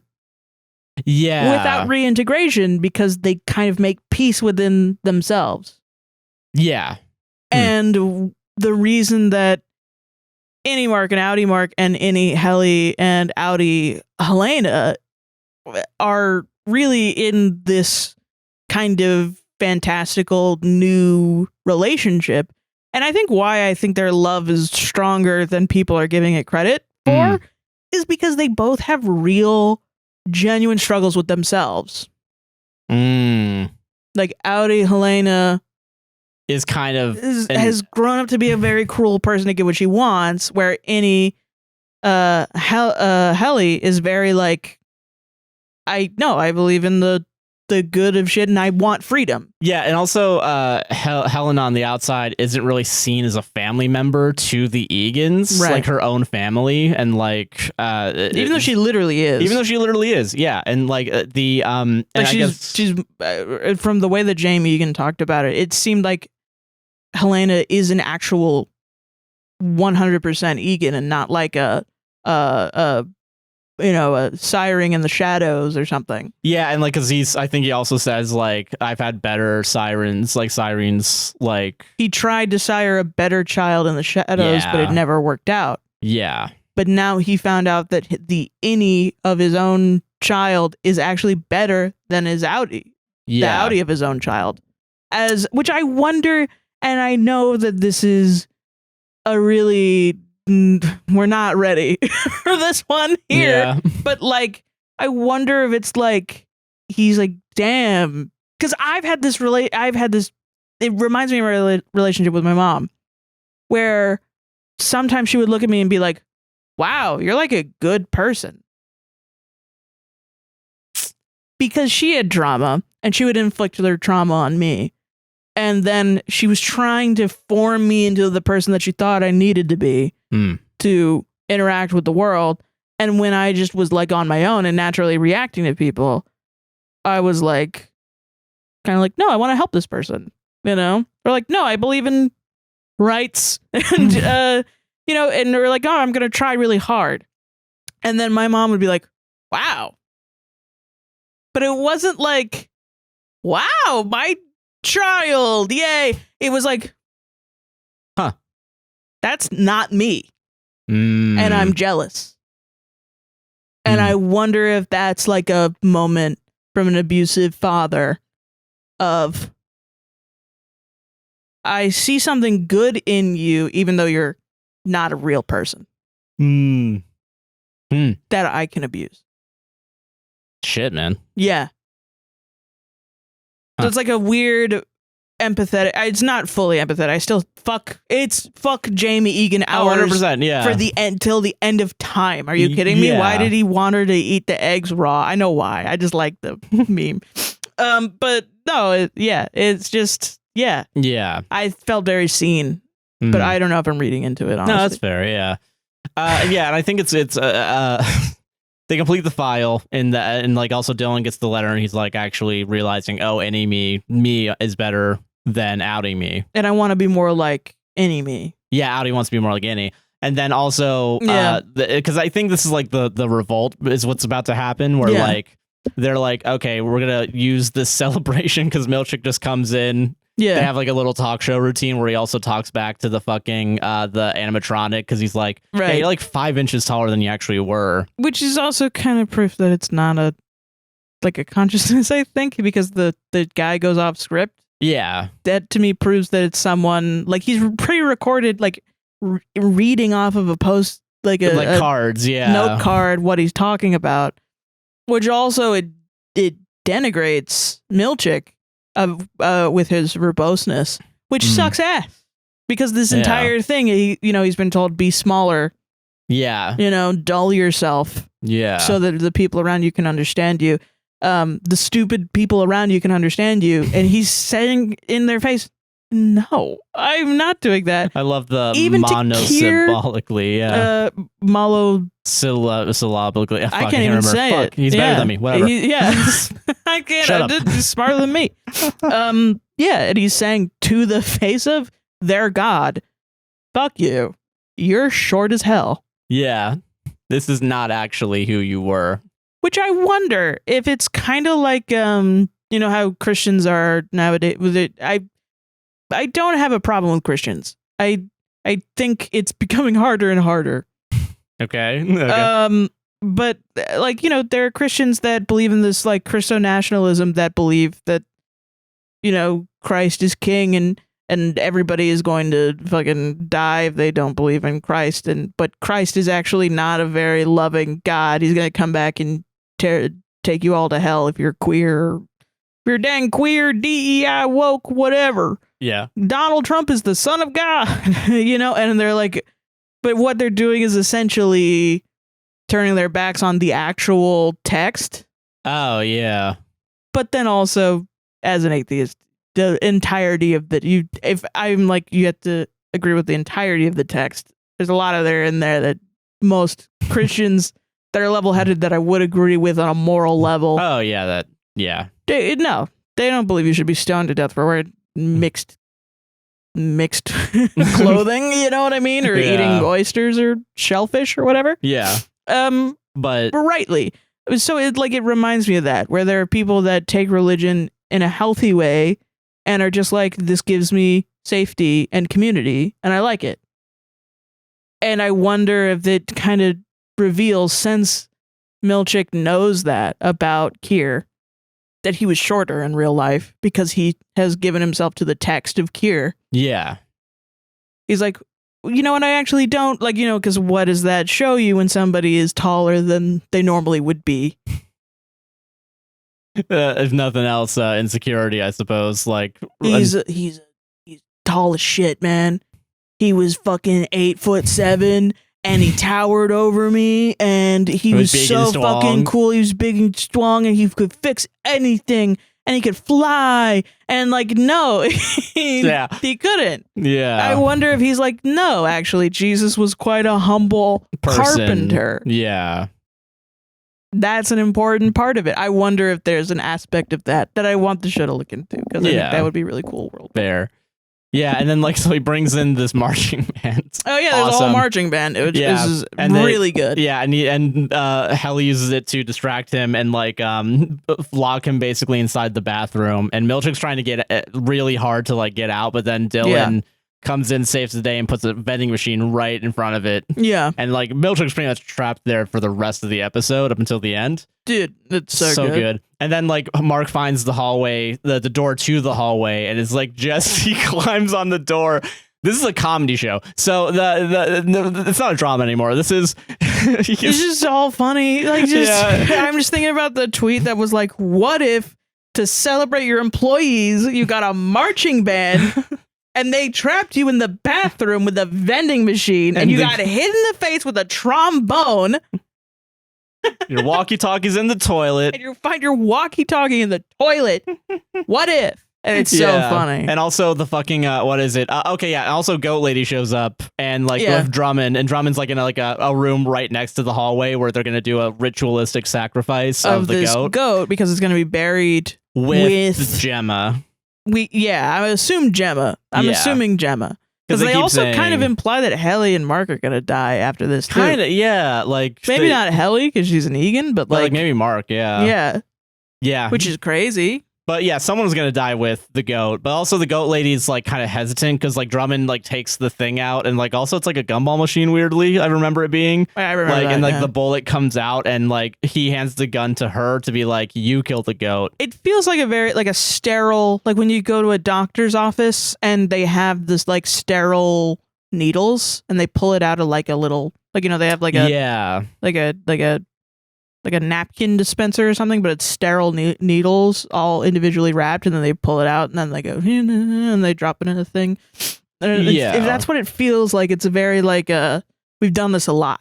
Is the vibe. and you hear that too when the Goat Lady, she's hesitant because she says like, how many more must die, and he's like, as many as we need, as the creator wants. And then you hear the scuffling of Mark, like Mark being like, and then it's literally the scene from the meme of "Is So Correct," where in Parks and Rec, where he's like trying to get over a fence. And it's like, really good physical comedy. And then he's like, oh, this isn't the right door. And then Drummond just fucking... he just beats the fucking... He just very quickly punches him like this. Yeah, like awesome. Like, and it's really good. And then it's a big... fight. And then like... really gory fight. Yeah, and like he starts to choke Mark out. And then the Goat Lady comes with the fucking like, gun next to his throat. And says, no more killing. No more killing. Yeah.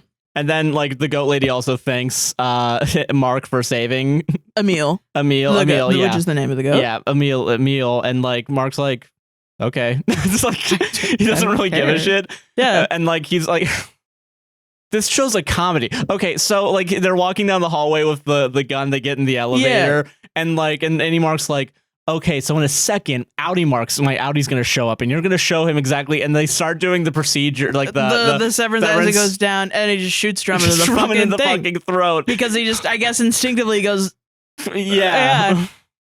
And then he's like, what the fuck is this? What like, the hell? And he's covered in blood. The body there, too.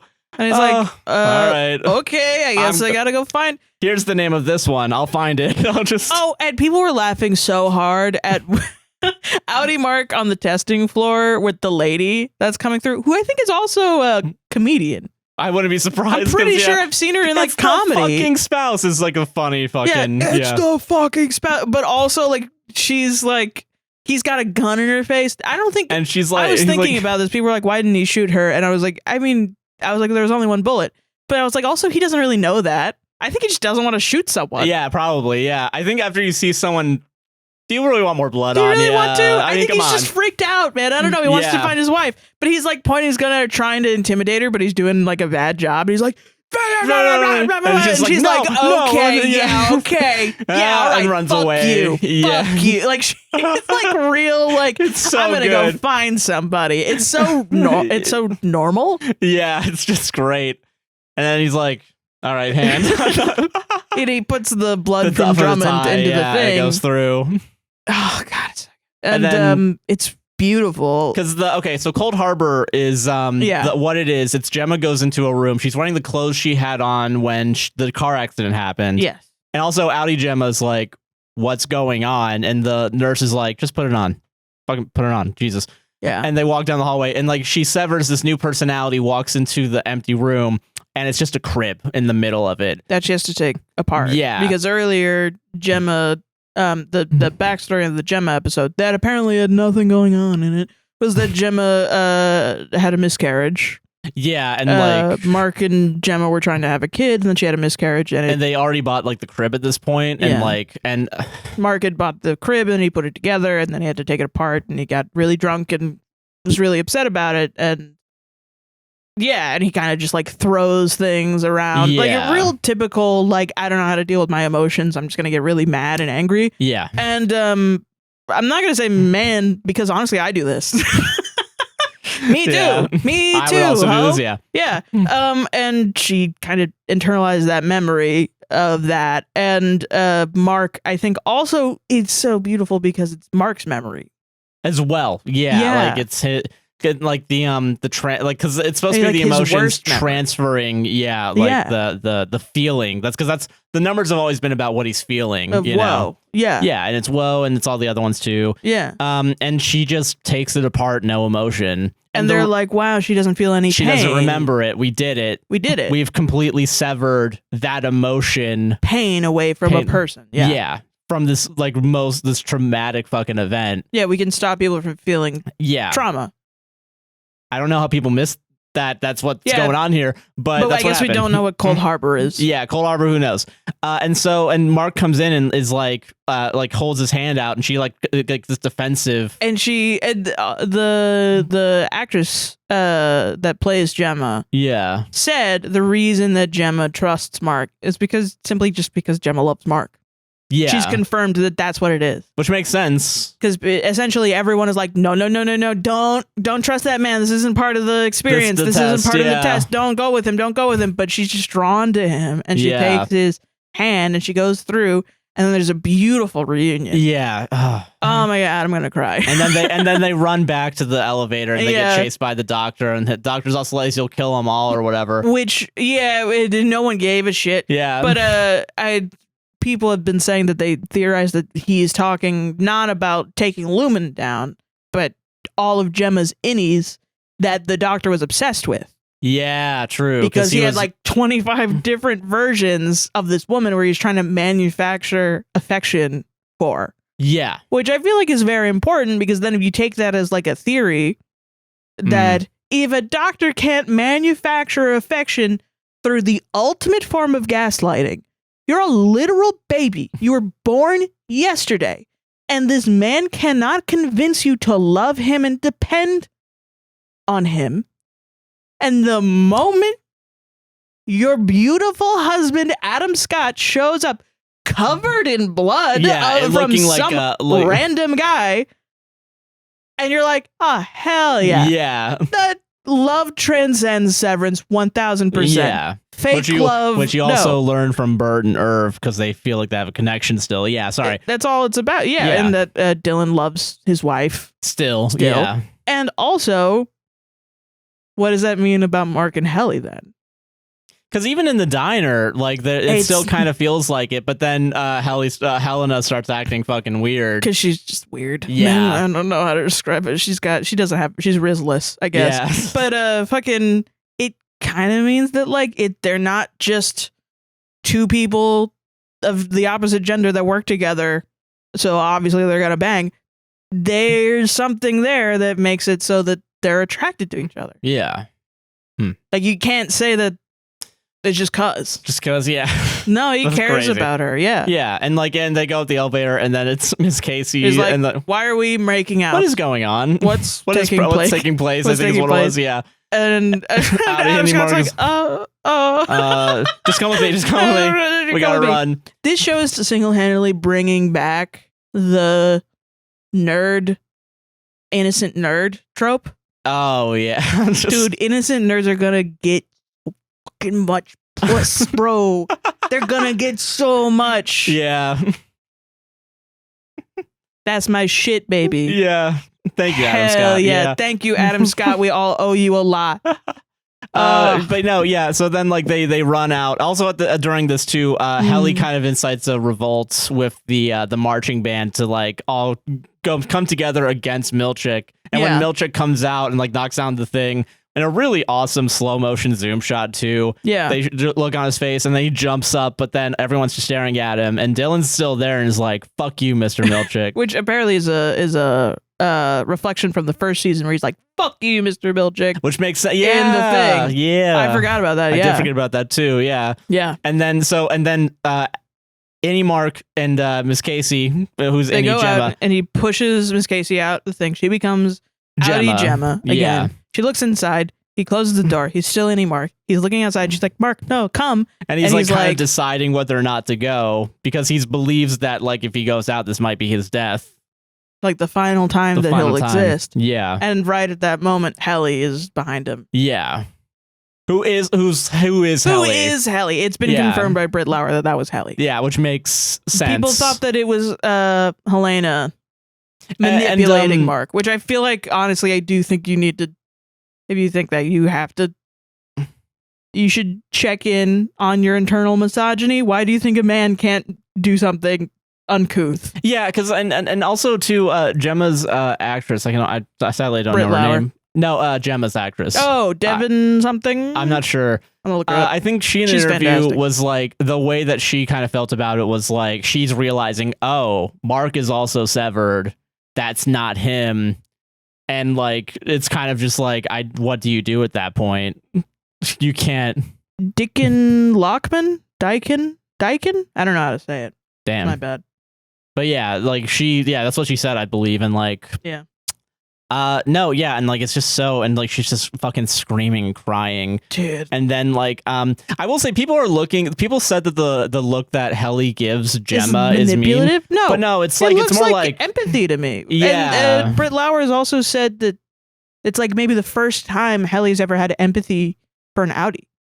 Like she said that when she looks at, she's specifically talked about that thing. Like, yeah, she's looking at Gemma and she's like, I feel really bad. And it takes her a while to actually smile at Mark, think, yeah. I don't know, they're acting, man. You want them to be like, yeah. No, that would be bad. Yeah, look good. The whole point of also film is you get to have these subtle reactions, you know? It's not like a play or anything, where it's like very bombastic. Like when the camera zooms in on you, your micro expressions actually do count. Deechun Lockman. Damn, yeah. But yeah, no, she acted that scene fucking perfectly. Every scene she's been in. Deechun Lackman, yeah. Deechun Lackman. The name of got it. The actress that plays Gemma. Nice, okay. Yeah. But no, yeah, and that's how the season 2 ends, and also ends on a still frame of them, and like it just zooms in as it goes to red in the credits, and it's just like which it's been confirmed that it was shot digital, then transferred to because you can film. See a lot of film grain, and I'm like, hell yeah, it's just a good look. Some people thought it was a portrait, which I think is amazing, and it kind of a boost for the concept of shooting on film again. Yeah, and nowadays that people think that it's like moving literal paintings, which is awesome. Yeah, true. Yeah, it also makes sense because everyone the importance of paintings in the show, Yeah, it's just so good. Just a great show, man. And if it ended here, I think it would be awesome. Yeah, and I think most questions that people have were answered. And if the show disappoints me in the future, I can't wait. Yeah, whatever. I don't care. I can't wait. It's awesome. It's wonderful to be alive during a time where art like this is made. That's what being human is all about. Yeah. But oh my god, if I see one dumbass talk about shit. So I have 3 dumbasses. Let's fucking go! Okay, so I decided dumbly to look. I decided to look and see what people were thinking of the episode on IMDb. Hell yeah. And I think it has like a 9.5, like a 9.6. That's crazy. Yeah, and like I think the highest rated episode also is like a 9.6 or 7 or something like that. Okay. It's not the highest rated episode. So I decided to look at the 1-star reviews and then the 3-star reviews. Okay. Because I feel like the 3-star reviews might be more interesting, where it's like they might like something about it, Yeah. but still had a negative reaction. Yeah. And then the 1-star reviews are just like the most people you could ever imagine, like Yeah. not understanding the show. So I don't know which order I put these in, but we're gonna just go down the list, I think. Hell yeah. Okay, shared with me. All right. 1 star out of 10. 0 part of the puzzle solved. Spoiler. They were kind enough to put in a spoiler. Okay. Waiting 10 episodes to discover WTF is happening at Lumen and we still do not know. All of a sudden, the episode turned to Jackie Chan's movies. No security guard exists anywhere at Lumen, which is crazy. Jackie Chan's... Did you see the action shots?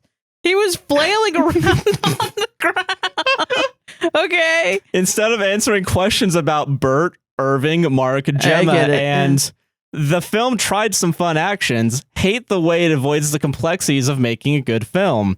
One whole episode, we were waiting for Cobell to get something from her childhood house. Something. And it contributed nothing in the end. 2 episodes for Mark's reintegration contributed nothing in the finale. Still have no idea why Lumen was abusing Gemma. No idea why Mark had to be the one who completed the order. Where did Irving go? Question marks. Okay, I agree about the Irving thing. I do want to know. And I do feel like my only critique is that it feels like they buried their gays a little bit. A little bit. Now, I can understand that. I think that's valid. But I was like, wow, Irving's not in this. That's crazy. But I think the rest of it is like, this is why I'm upset. This person, when they finally look into the camera and say, well, obviously Severance is about this, during the like maid and waiter dialogue at the beginning of season 1 of episode 3, they're going to turn around and be like, finally, I had to wait 17 years for this. And they're going to say that, and people that haven't watched the show are going to turn around and be like, yeah, I heard it's really slow, so I haven't gotten into it. And that's what makes me mad. Because you didn't watch with your eyes and ears open. Yeah. You're spreading misinformation about a show. All these things were answered, and none of it was like any of what you saw. And I doubt that you can go outside and feel the sun on your skin. Yeah. Yeah. I get it, man. Like if you were a plant in full sunlight, you'd fucking die. Yeah, you can be overexposed actually to, believe it or not. Yeah. Because you don't let fucking anything into through your fucking weirdo pores. Anyway, what's the next one? Apparently the other one, because I will say every one of these reviews that I saw got ratioed in the dislikes. Oh, good. Yeah. Okay, good. So the second one is deleted. Awesome. Good. Yeah. Great. Less work for me. Yeah, exactly. And this one's a 3-star review. Okay. But why do you think it's rated 3 stars? Didn't move. It didn't move me, I guess. It's obviously it didn't do anything. Slow. 3 stars for the bleeding little sheep. So cute. Wasn't bleeding. Sorry. 3 stars for the bleating little sheep. Oh, bleeding. So cute. Sorry. Hell yeah, bro. Honestly, baller. Kind of. Baller review. I agree. The season finale is as vague and diffuse as all of the other episodes. Questions have been raised that go unanswered. The atmosphere. That's what a finale. Okay, sure. Sorry. The atmosphere is absolutely unrealistic. The brain show is unrealistic, bearing no resemblance to a business setting. Who's doing the accounting? Where's HR? How did they get a marching band in there? Why are they trying to kill a goat? That would be a violation at my company. The scene with the band and the impromptu talk show is ridiculous. Then there's You talk. telling me you don't have that at, I don't know, Spectrum? When you do your customer service? You don't know. You tell me you don't have that at law office? At the office job, yeah. I go to the office job workplace, yeah. At Business Factory? At Business Factory, yeah. Yeah. Then there's talk about how numbers determine Miss Casey's emotions. Yeah. What? Okay, yeah. Is she a robot or something? Were you born yesterday? The characters are running through hallways where no one is around whatsoever. This person didn't even watch the entirety of season 2. That was introduced at the beginning of the show of season 2. Yeah, they had a whole running They sequence. had a whole running sequence. Okay, next sentence. That's kind of the whole. That's kind of the whole pull, bro. No one is around whatsoever. What kind of company is this? I agree. What kind Weirdly, of company we're is bridging. this? We're bridging the. You know what? Yeah. We have common ground. Bridging That's the gap. great. Yeah, we're. Yeah. What the heck are those sets of numbers? It's her emotions. You answered your own question. What? Yeah, that's what it is. Yeah, In what sense is achieving 100% a step forward for humanity? because okay, well they said they did kind of say it under their breath, but it's not like they're going to turn around and be like 100%. Now all of humanity can be severed from pain. That's what the show Severance is about. And We then, severed all over the place. and then the football team comes in and saves the day. And yeah, fucking, just the marching band. Yeah, the marching band comes in. Yeah. All right, that's a little crazy. The marching band comes in. Yeah, you're right. Yeah, Yeah. sorry. Oh God. Visually, the series is excellent. Yeah. But internally, in the plot core within, there's nothing. And the conflicts raised during the season were either left unresolved or resolved stupidly. Eternally at the core within. Yeah. Parentheses, for instance, Mrs. Huang or Irving Bailiff leaving the city for undisclosed reasons. They say the reasons. She completed the Wintertide Fellowship. It's really just people don't know how to infer. You lack inference. Well, I mean, nothing happened in that 7th episode or 8th episode, so Yeah, I close my eyes and ears. yeah. The whole episode I was like, "Oh, guys, time for Severance." La la la la la. Like that's what it was. Yeah. Yeah. I think it's sad. It is sad that people are still asking these questions as if the show didn't answer them. Watch it again. But also, B, I think it's really funny. The kind of I feel like we talk about we've talked about it behind the scenes. I guess if you want to be an artist, you have to have the audacity. Yeah. I feel like it's funny to see people with the audacity to very confidently Yeah, say everybody's a things critic. like, "This doesn't make sense." Dude, yeah. Just. I'm sorry. I'm just thinking now of all the fucking crackers that were like, yeah, I will turn the TV off after the fucking Super Bowl.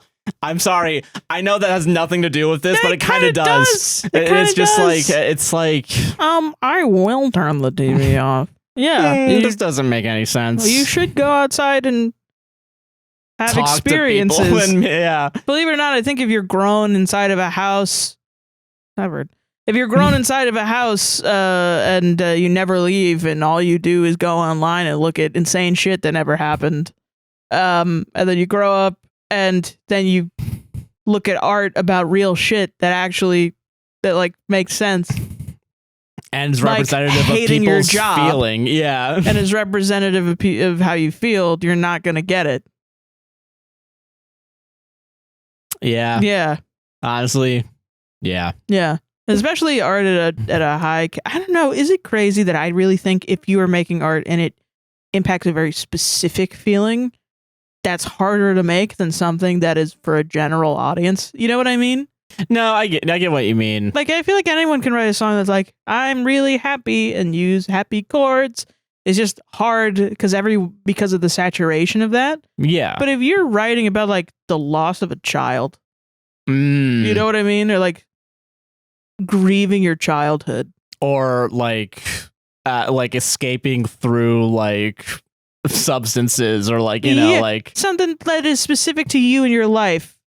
It might, like, people say that it's easier because it's authentic to you and you're writing what you're knowing instead of trying to force something. It is hard to convey emotion and expect people to understand Also what you're get it. trying to convey. But Yeah. isn't that the entire point? Yeah. That other people who are frustrated at their job see this and they're like, yeah, God, I feel that.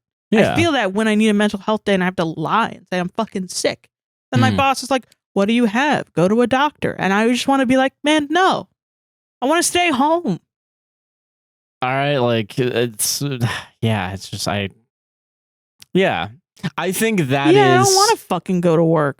I'd rather somebody else take that shit on for me. Yeah, I think it is a feat, I think, to very convey that specific emotion that is, I feel, relatable at least. Yeah, I think so too. I think anyone who's probably worked, I'm going to say 6 months, I think. Because if you work 6 months at a job, I think it's enough for you to start hating it, I think. Yeah. But it takes me like a year or two before I'm really like, wow, I get it. Yeah, and it's just like, how many times have you been fucked over and you have thought, I wish I didn't come into work today. I wish I didn't have experience today. I fucking hate this. Yeah. Yeah. Or just in the first season, Mark crying in his car. Right before going in.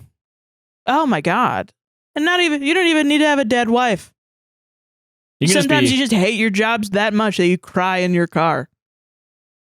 Yeah. And it's such an isolated experience. I think it's so, maybe I guess what I'm trying to say is I think it's more important to have these very specific conversations about these isolated instances and to have the audacity to make art about feelings that you feel like it's just you. I only have this, I'm the only person that cries in my car. Well, I also feel like it's because I think it's like subjects that people don't want to touch or like confront. They feel shame about. Yeah. I don't want to talk about crying in my car at work, but people do it because then, like, what would happen if you walked into work and you said, I cried in my fucking car today? People would be like, ugh. Why? Or someone might be like, me too. Oh, yeah, true. Yeah. And then you might be like, why are we crying? Because this job fucking sucks. And then you might unionize. Whoa. No, wait. Wait a minute. Season 3 of Severance is canceled. But no, I think that's the most important art that you can make right now. Yeah. Which is why it pisses me off when people are just wrong about it being bad. Because it's really good. Yeah. Kind of reminds me of the Folding Ideas video about the wall where it's like, listen, you can hate the wall, but you need to have a really good excuse, and you have to start like looking inward as to why you don't like it. You know what I mean? Yeah, it's like, I don't know how you can be someone that's like, the curtains are just blue, but also you're someone that's like, guys, art is subjective. How can you be that in the same person? Because those are antithetical to each other. Yeah. One represents an objective reality that you believe in. The other one is actually there's no reality. Yeah. And my opinion's valid. Right. Yeah. It kind of sounds like you're just a baby that wants to be right all the time and eat banana. Well, not the banana part, but yeah, this is me. I want to eat banana. I've had it rotating in my brain. What if I was still? Dude, what if I still did that? What if it was still a thing? Hell yeah! Actually, I'm with it. Yeah. I don't know. Watch Severance if you haven't. Severance. I assume if you've watched it. Where do you watch it? Rewatch the first season with all the recontextualization. If you've seen it, rewatch it. Yeah, because I will say you rewatching it. I think it was really good. Yeah, the first season. Yeah, thank God I had that downloaded. Yeah. I mean, it's legal. Totally legal. 100%. Totally legal. Unlike The Circle, people actually do care about this show to make sure that you can access it. Sorry. Are you going to talk about The Circle now? Oh, you did last? We did last time. That's why, yeah. Sorry, forgot. I forgot you watched the Da Vinci Code. We're not doing that this week. Week. Fuck. No, because it's been 2 hours. It has been. Jesus Christ. You want to go to ads? Yeah. Fuck this shit. Fuck this shit. Hey everybody, podcast will say this is brought to you by Kirkland Signature Brand. That is not true. We're fueled by them. Anyway, now it's ads time. It is ads time. Hey, are you guys enjoying this podcast so far? No. Worst one ever. Worst one ever. Well, if you disagree with that statement, you better like, comment, subscribe, and hit the gosh darn bell if you're watching on YouTube and raise 5 stars on Apple and Spotify podcasts. Ironic now that you're eating the s'mores that the bag isn't distracting Joshua. And if you want to support the podcast, there's a couple ways to do it. For free, you can, again, like, comment, share. There's a very simple and free way to support us. It helps a lot. It helps a lot more, algorithms, all that fun shit, Mm-hmm. But financially, you can go over to buymeacoffee.com/APWSTR, and we'll say whatever you want to say. You can leave a nice little tip as long as it's not bad. We have one coffee this week. Thank you very much to Elaine D, who bought a coffee. Thank you. Thanks, Elaine. You put your last name in there, and I appreciate it. I'm just for some people have had issues with like their full name going out, so that's why I do it every time. Thank you, Elaine. Yeah. Hi. Hello. I hope you both are doing well. I've been listening to the pod for over a year now. I finally get to buy you guys a coffee since I started my first RN job. Oh, hell Congrats. Yeah. I started listening to you guys towards the tail end of nursing school, and it was great to be able to come home from school/clinical and laugh with you while I decompress from the day. Nice. Sometimes I would even have the pod on in the background as it helped me fall asleep, ADHD problems. Hell yeah. But I promised I would go back and actually listen when I was awake. Lol, thank you. I don't care. As long as we get a view, baby. Hell yeah. We're infiltrating your dreams anyway. So. Yeah. Yeah. Doing an Inception. Yeah. You guys are awesome. Oh, thank you. From speaking up about issues around the world to just simply entertaining your listeners, thank you for all you do. Lastly, please give your fur baby some chin scratches on my behalf. Oh, yeah. All the love, Elaine and Willow Mayonnaise. May, I think, is the cat, their cat name. Oh, mayonnaise for a cat name is really cute. Mayonnaise, yeah. That's cute. That's very cute. Thank you. Yeah, thank you very much. That was very nice. Yeah. I'm glad that you now have a RN job. Yeah, I'm very happy. Good job. Yeah. Yeah. And congrats. Nursing school. Yeah. So if you want to buy coffee, leave a nice little message or a nice little tip, buymeacoffee.com, APWSTR. And we'll read it out as long as it's not racist, homophobic, transphobic, anything bad. Yeah. If you want to support on a monthly or yearly basis, you can go over to patreon.com/APWSTR. You can even join the Patreon for free. There's a free membership where you get instant notifications, basically, of when podcasts go out. So that way you don't have to worry about the algorithm on YouTube. And also, you can get the RSS feed there as well. Yeah. Very easy. Patreon.com, APWSTR. If you do join the paid tiers, it's only $1 to start, and you get access to our Discord, which has a book club. Yeah, and a bunch of people supporting each other in the community. Community's really nice on Discord. It's super nice. It's really nice. Yeah, we have early releases when we're able to do it. We have exclusive content. We also have exclusive content from this episode that's going to be going out. Yeah, we talk more about Severance. Yeah, if you want more, for like an hour. Yeah, so we're promises kept, guys. Yeah, we do make exclusive content for Patreon. Yeah. But that'll be out soon, and you can go patreon.com. Also, it's ad-free. You don't have to worry about ads. You don't have to worry about this segment. You just go right to the Red Stories. Yeah. So, yeah, that's over there. Sarah, you have a mutual aid links? Oh, yeah. You can go down into the link down below, and it's mutual aid GoFundMe's for Palestine, Congo, Sudan, Lebanon. I believe we still have hurricane relief and also California fires relief. We also have red cards in there, which teach you your rights on how to handle ICE if they come to your door. And it also translates the rights that everyone has into various languages from English. So if you have someone that English isn't their first language or they don't know English and they want to be able to tell ICE, go away. Yeah, basically. Essentially, you can print those out and give them to them. Yeah, it's important to know your rights. Yeah, so yeah. That'll all be down in our link tree. We also have merch, and the profits are going to PCRF. And then also we have new designs by our friend Midgellyfish, Helen. Yes, on Tumblr. On Tumblr. Oh, they're pretty cool. Yeah, I got this one still. I'm trying not to get chocolate on my shirt. But yeah. Because we're so back and it's on the back. It's very, very cool. I have one that's Gremlin Hours. It's me as a gremlin flipping people off. Hell yeah. Yeah. So yeah, all of that's down in the description. I'm trying to think of anything else. Oh, Throne. We have some wish-listed items. And Cameo. We're on Cameo also. Yeah. I'm Joshua Chinland on Cameo. Oh, and we're on Tumblr also. Yeah. APWSTR. Pretty much all the social medias. Yeah, pretty much. So yeah, go check it out. Thank you all for listening so far and enjoy. Oh. And the Tumblr community. People are on there and they're posting and you should talk to them if you're on Tumblr as well. Hell yeah. Yeah. Talk about the episodes or whatever. Fuck yeah, dude. Yeah. But yeah, enjoy the rest of the episode. I think that's pretty much everything. Bye-bye. We're back. I'm eating right now. Well, hurry up, bitch. I want to get this over with. So what? James is going to delete Helena and make Hellier the full-time deal? That doctor's going to be a little freak next season. Sarah found a tweet with those exact words, and she's been saying it, I'm going to say nonstop, since So what? 4 a.m. in the morning, and it's currently James is going to delete 5:14. Helena? And make Heliar the full-time deal? I bet that doctor's going to be a little freak next Welcome season. to the Reddit segment, guys. Sarah. So we're going to kidnap everyone? I don't know. Sarah, Put it up on the screen. Just no, fuck you. I will not give you the time of day. It'll take 2 seconds. Pop it up, pop it off. Fucking, I'm boycotting my own show now. Fuck it. You're not getting any reaction out of me. All right, we got Emma the asshole. Ooh. For misunderstanding what my boyfriend meant by my body count. Okay. I, 28 female, have always been, I guess you could say, unlucky in love. None of my relationships survive very long. One of these days I'm going to get an aneurysm from the show. I'll be talking with a guy, everything seems to be going great, but then he'll show some annoying habit or fatal flaw, and it really kills the relationship. Why are you laughing? This is a serious thing. I feel bad for this woman.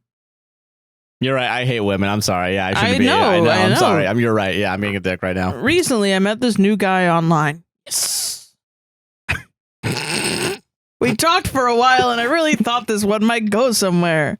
We meet up for a date, and it's amazing. Good for you, man. That's good. great. That's good. Yeah, that's great. He seems like a totally normal guy. No red flags at all. Definitely second date material. So fast forward to our third date, things are going well, and we end up making it official. Oh, that's so sweet. I've never been so happy since that time I won the geography bee in 2nd grade. Take that, Arlene. I'm just imagining some guy like at a Hollywood office, corkboard where there's supposed to be like actual show notes, It's like Emma the and then asshole. it's the post, like not the post-it, but the index cards of like. Okay, red flags. Yeah. Fuck you, Arlene. Okay, anyway, for our 5th date, I invited him over to my house. We're having a good time just hanging out, casually discussing what was more terrifying, Barney or Teletubbies. When all of a sudden, he gets this serious look on his face. He turns to me and says, I have to ask you something really important. Now, I'm all nervous, like that time Mrs. Andrews asked our 5th grade class who had put the dead rat in her desk. She was mean and deserved it. And I knew that sneak Emily had seen me in the room and was going to tattle on me. So what my BF ends up saying is, before we take our relationship any farther, I really need to know your body count. So now I'm just super confused. Why would he ask something like that? We're only on our 5th date. I hadn't even told him about my hobby. So how could he know to even ask that? I don't know if my boyfriend noticed my confusion, but he said, it doesn't matter. I'm not judging. I just really need to know. Now I'm getting creeped out because he's being pushy. And how does he even know about my body count?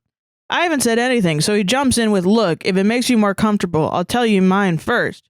And it was like sunlight pouring through the clouds because suddenly I understood. He knew because he had the same hobby. I was so excited. Easily one of the happiest moments of my life. Right up there with the time my mom told me I could get sprinkles on my ice cream cone when I was 3. So I nodded really eagerly and he took a deep breath and said, mine's 8. And I was a little disappointed he wasn't as experienced as me, but I tried not to let it show. I'm at 24, I said proudly. And I'm looking for someone really special to be 25. For some reason, he looks really horrified and blurts out, you've slept with 24 guys? I'm confused for a minute, but then I understand. My boyfriend isn't the nice guy I thought he was. We don't share a hobby. He's just another sleazebag. So I get angry and say, that's what you meant by body count? What's wrong with you? And he said, what else do you think I meant? And I said, come down to the basement and I'll show you. And now, well, let's just say my body count is at 25. I was a bit disappointed to be down another boyfriend, but I got over it before I finished washing up. But now I think I might be an asshole because no one knows what I did, so there's no one to blow up my phone. Am I the asshole? Yeah, it's kind of the thing about murdering is that they can't tell you afterwards why to you. Yeah, I know that does suck. You can't really have a back and forth. All right, hear me out. You know that you're about to be killed by someone. Yeah. So in your will, you have you put it in your will, and then like the lawyer shows up to the murderer's house and is like, message for you from the will, and then you open up the letter and it just says you're an asshole. YTA. YTA. And then they're like, okay, I can delete the Reddit post. Yeah. How would you get one over on your murderer post-death? Yeah, you know, like, do you know they're going to kill you? What would you do? I guess the only way is to like, you have to, I guess it's like Promising Young Woman, where it's like you have to have like a whole like, you have to show that they murdered you, I guess. Pretty much, yeah, or like give the proof and like have like this whole intricate scene of events happen. You know, I guess so. Okay, sorry, that's the real answer. No, yeah, you're right. I don't know. Big answer, haunt them. Ooh, I don't know. That's like fucking rule of threes. Whatever. Yeah, no, yeah, two can play this fucking game, Sarah. Well, it takes the fucking energy out of my answer because now I look like a dick if I don't say that. Like, yeah, okay. Yeah, I guess a murderer shouldn't be running around. But what if I wanted to be a silly Billy? And just do a couple murders? No, just be like instead of like a Jack in the Box. Like annoy him a little bit. You know what I mean? I think give him a little scare. Sort of make him really a little bit upset. Yeah. Just like mildly inconvenience. But yeah, you're right. I should go to jail and not be on the streets because he killed somebody. Yeah. Well, in this case, also, she killed like 25 people, so. Yeah. I mean, he killed 8. Not paying attention. Yeah. Who can throw the first stone, you know? Just. Solved it. Just solved it. Was that? I'm assuming that was Am I the Angel? Yeah. Okay. Yeah. Yeah. I knew it wasn't Sims because it would have been like I will say you said bongo. Yeah. But also I think you said unlucky in love, and I was like, oh yeah, unlucky was one of them in Sims 3. So I was like, hold on a second. Do you like Dr. Pepper, Sarah? I'm trying not to drink as much soda, but that's fair. I do like Dr. Pepper. I mean, that's why we got these seltzers. Yeah, they're probably just as bad for you, but they got vitamins in them, Sarah. What are you talking about? It's true. They have vitamins. Got electrolytes. It's got electrolyte. Hey, it's got electrolytes in it. Okay. Me when I season my chicken, it's got electrolytes in it. Okay. Gatorade chicken? Yes. Gross. Oh, God damn it. I can't. I gotta get off of Reddit after this. Jesus. What? r/Severance Apple TV Plus. Miss Casey's existence makes Cold Harbor pointless. What do you mean? We're not engaging. I'm not engaging. We've done an hour of this already. I'm not fucking doing this again. I'm not doing any more Severance stuff, man. Today, at least. We've done 3 hours total now. We can't do another fucking hour on it. No. Okay, saved. Yeah. Saved. Dr. fucking Pepper. Okay. Dr. Pepper. He's a doctor. Okay. All right. Am I the asshole for having Dr. Pepper in my water bottle at the gym? This is in poo mode also, by the way. Why? Well, maybe not. I've heard that I've heard from Northern Lion on the Peloton that it is a thing. Like when you do a lot of cardio, you need like hummingbird juice or something where you have, because your body is using a lot of energy, the sugar, and you need more energy. So you have like essentially sugar water next to you. So it's not like, yeah, I've seen like people do marathons and they have like these packs of shit in them. I don't know what exactly they are, but this isn't out of the question. I guess. No, it's not crazy. My initial thought was, oh, soda at the gym. What? Those two don't go to. But no, you're a person. You can do whatever you want. Like, what if you have blood pressure, or what if your blood sugar drops or something? Yeah, you know, that's happened to me at the gym before. Yeah. So yeah, poo mode. I, 20 female, love Dr. Pepper. Same. I probably drink like a can a day, which I totally know isn't great, but I eat super healthy and go to the gym religiously where this incident took place. Me and my boyfriend, Charlie, 22 male, usually work out together. Yesterday evening before we went to the gym, I filled up my water bottle with Dr. Pepper. I hadn't had one yet that day, and I was craving it bad. If I needed actual water at the gym, I was just planning on drinking it from the water fountain, so my boyfriend didn't have limited water because I wasn't bringing any extra. I made sure to tell Charlie this, and as he really doesn't like Dr. Pepper. I didn't want him drinking some from my water bottle. We sometimes will take sips from each other's water bottles. Okay. Yeah. He just said... it's fine. Yeah. That's not weird, I guess. We do that with each other. Oh, yeah. Yeah. He just said, okay, no problem, and that he'll avoid my bottle. Fast forward to when we were wrapping up at the gym, Charlie had an intense set and just grabbed the first bottle he saw, which happened to be mine.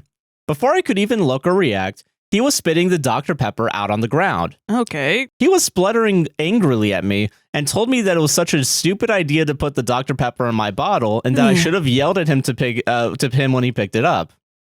I told him I'm sorry that he had a mouthful of Dr. Pepper when he was so out of breath and wanted water, but that I didn't have any time to tell him because he was too quick and I was focusing on counting my own sets. Sorry, I have a mouthful of God's tears. Yeah. Sorry, I have a mouthful of the best liquid ever created. And spinning on the ground is crazy. Yeah. That's wild, man. You're gonna get ants. Yeah. You're gonna cause the gym to get ants. You're gonna set up the fucking lunk alarm. Yeah. Yeah.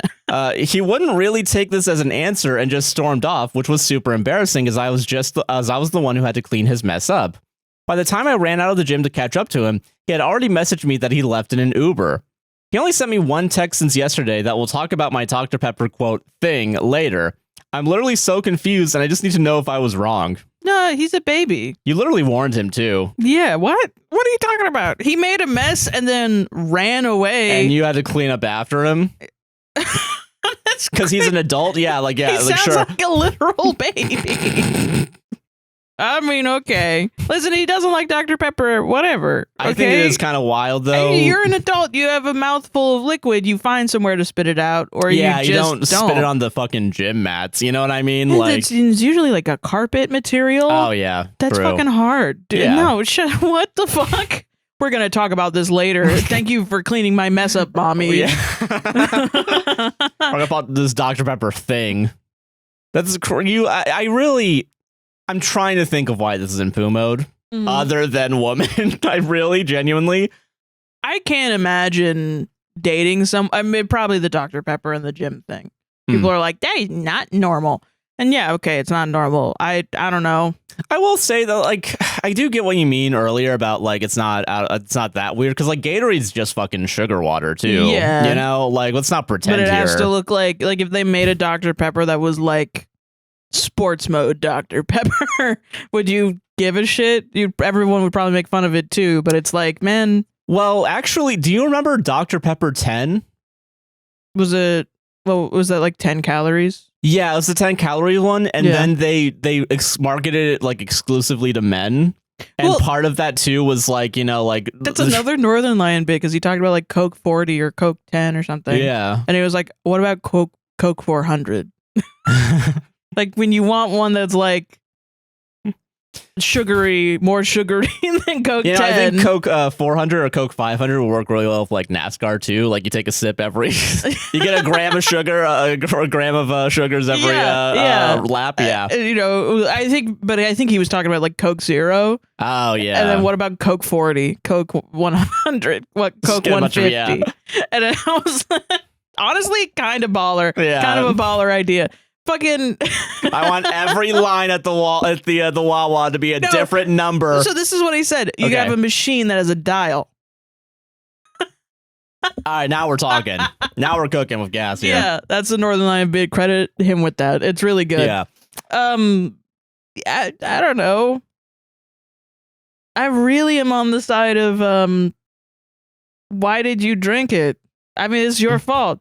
Yeah, you made a mistake. You weren't looking at the water bottles. You can't walk around and just pick up people's water bottles and drink it. Also, but it's a fine mistake. If he had said, "Oh, I'm sorry, I was just not thinking," yeah, this wouldn't be an issue at all. Yeah, yeah. And honestly, she's probably socialized to be like, "Oh, I'm sorry," when she didn't do anything wrong. Yeah. I really can't stress. So she fucking could have been warned a him. less misogynistic situation. Still misogynistic in that, you know, women are socialized to apologize for everything. But yeah, like, you've been like, I'm sorry. No, I'm sorry. For what? Yeah, what? Yeah. Drinking something that you bought? What a bitch. How dare you? Yeah.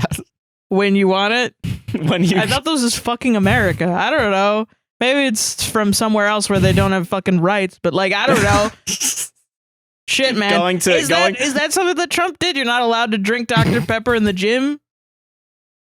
You can only drink it in the White House, in the Oval Office? Yeah, very specifically. I have it's just all the boxes of the syrup you plug into the fucking, the machines. Yeah. I can drink the Dr. Pepper. Only I can eat, yeah. Dude, can you imagine going to Wawa, like in your gym outfit, buying a can of Dr. Pepper, and then being like, "Sorry, that's for Donald." Well, no, also like you're doing it, and then under the breath of the cashier being like, "What the fuck are you doing? How are you allowed? How fucking dare you? How fucking dare you? That's Donald's Dr. Pepper." Oh yeah. Yeah, you're not the asshole. No, That was an overreaction on his part. I mean, listen, and maybe the Radfems are gonna be like, he did that on purpose. But I kind of see him doing it on purpose, like coming in and being like, "Fuck you, I'm going home." And then going home and then starting an argument about control about a thing that she likes. Yeah, which honestly, yeah, I can understand. I am not gonna. We don't have the context of it. I think it is possible that I can see it happening. But I do also think it. I'm not saying like I do think it's more likely just from the perspective of we just grabbing something. We don't know, but you can infer, and I'm sure people that have been in controlling abusive relationships see it going that way. Yeah, hopefully he's not, because I don't want a woman to be in an abusive relationship. No, yeah.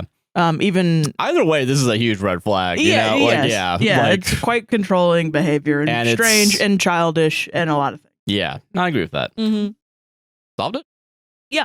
Drink Dr. Pepper, man. Like, drink whatever you want at the gym. Like, fuck it. I don't care. I don't care.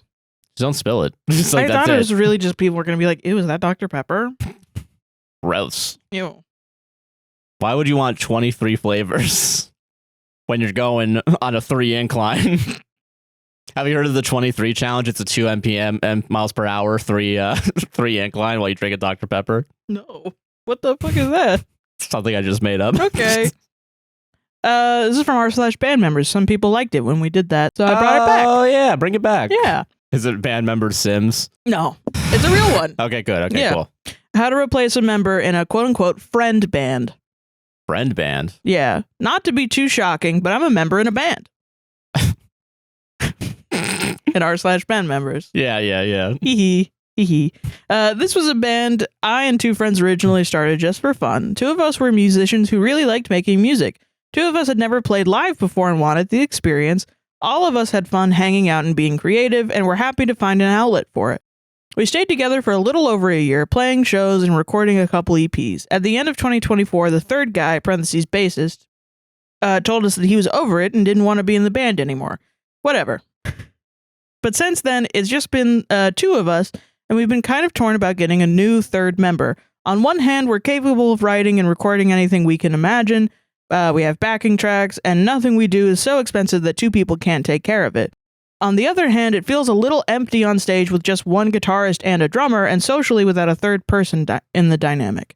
But if we just get another bassist, it wouldn't be a friend, it wouldn't be someone that would have a lot of pull on the musical direction, which we already have pre-figured out. It would just be a hired gun, and that would be fine if we were signed / touring / making money, but as a local band that's barely at 10K plays on streaming, congrats, honestly. Yeah, that's great, that's really good.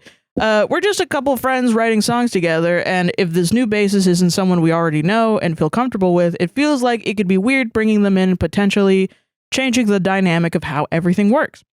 Has anyone ever dealt with anything like this? Any best practices for adding someone new to a band that was previously all friends? Just trying to make the band as good as it can be while keeping everything fun and functional. Too long didn't read, had a band of pre-existing friends, 1 left, can't figure out whether or not to replace them. So it's weird, because a hired gun to me is someone you play with for like a show. Yeah, because I think you can still, like, just the 2 of you guys make the music, write it out, and then bring someone on. I mean, I know every band is a different... whenever I make a band is I've said this before, a band is a company, is a small company. Yeah. Any kind of creative project you have with somebody, you should think of it like a company in that... Not in the American corporate Severance way, but in the, like, I want everybody to have workers' rights way. So that it isn't like, come on, buddy, do me a solid and do all the work for me forever. And it genuinely stops those, like, ego trips from happening. And I think when I'm in a band with people, we somehow were consistently able to make it magnanimous. Like, everybody had something that they were doing, and it was, for the most part, until they ended, it was easy to avoid, like, ego trips, really. Oh, yeah. It was like someone was like, hey, listen, I'm not good at... People were honest and said, I'm not good at writing lyrics. And then other people would be like, no, man, I feel like you're good at writing lyrics. You can write some lyrics for us. and then they would write lyrics and they would be shitty and we would be like, oh no, that's shitty, you're right, but hey, you should give up. Right. Yeah. No, and that's what we would say. We would say, oh well, we keep writing. Yeah. Eventually maybe it'll be good, and then we'd be like, I don't know, I really just kind of want to do the songwriting part. Okay, do the songwriting part. And somehow we would get shit done, and sometimes we wouldn't get shit done, but that's a different dynamic, Yeah.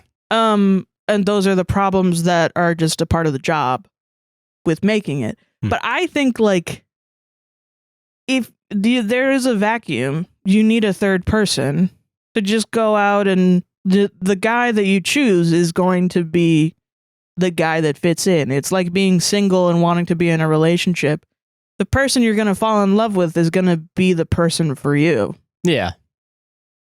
I get that. It might just take a while to find the person for your band, but you might have a bad relationship and then a good relationship and then a bad relationship. Like the problem that people have when they're single and they want a relationship that lasts the test of time is they want it now. Yeah. Yeah. Everyone kind of has that. Yeah. You are going to have your best relationship. It's just going to take time. Yeah.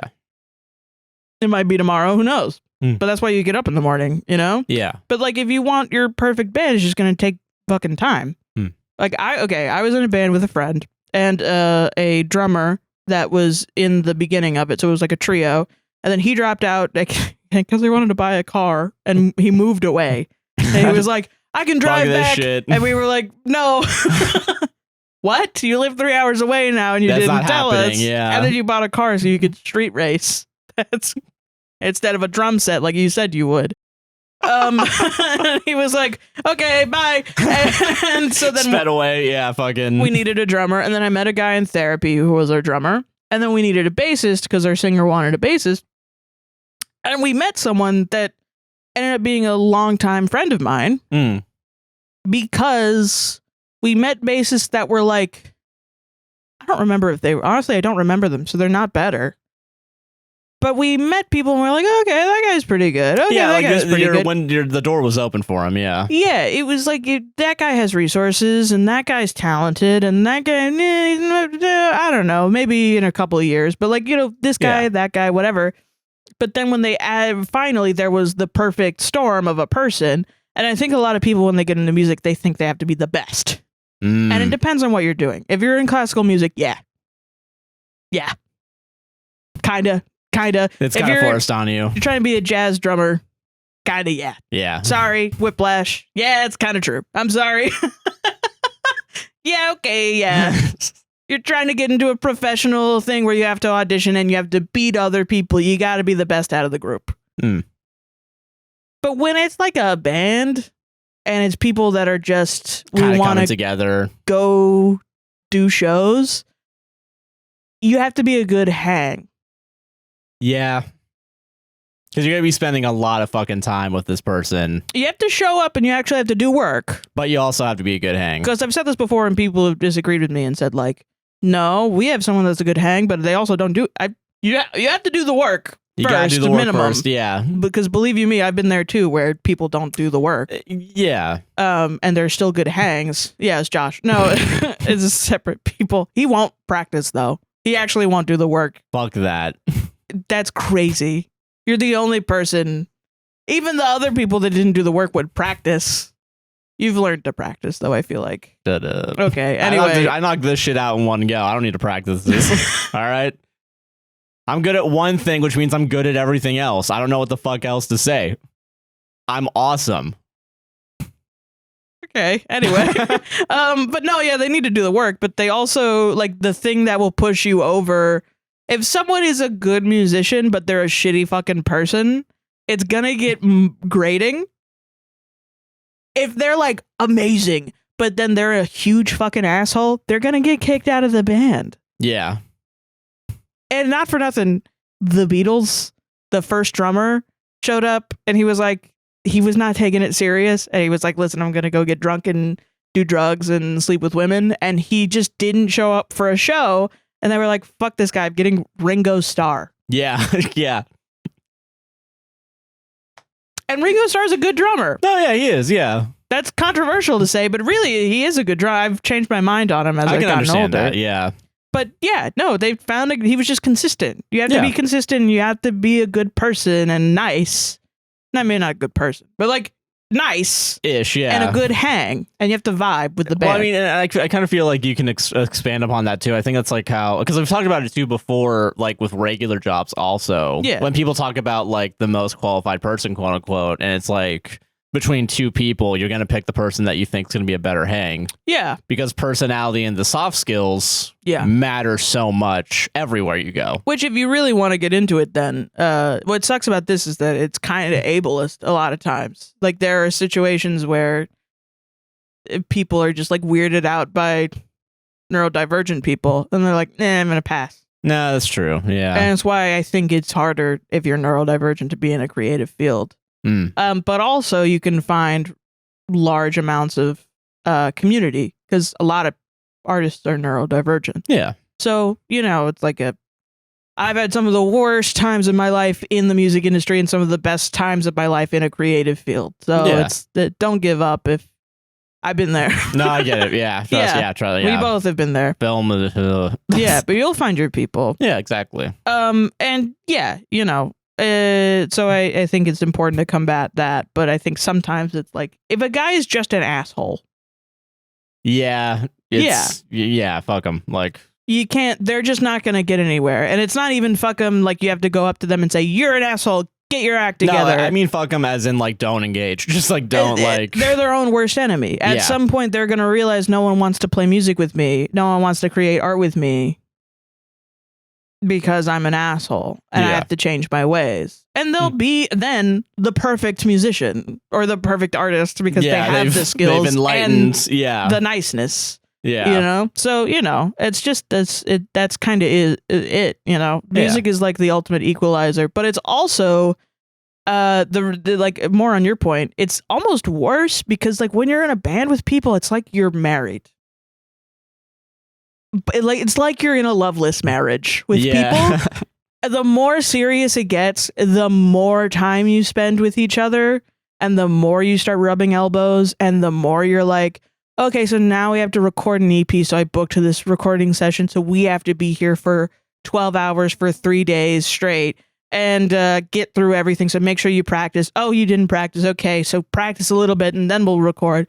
Okay, could you just do it?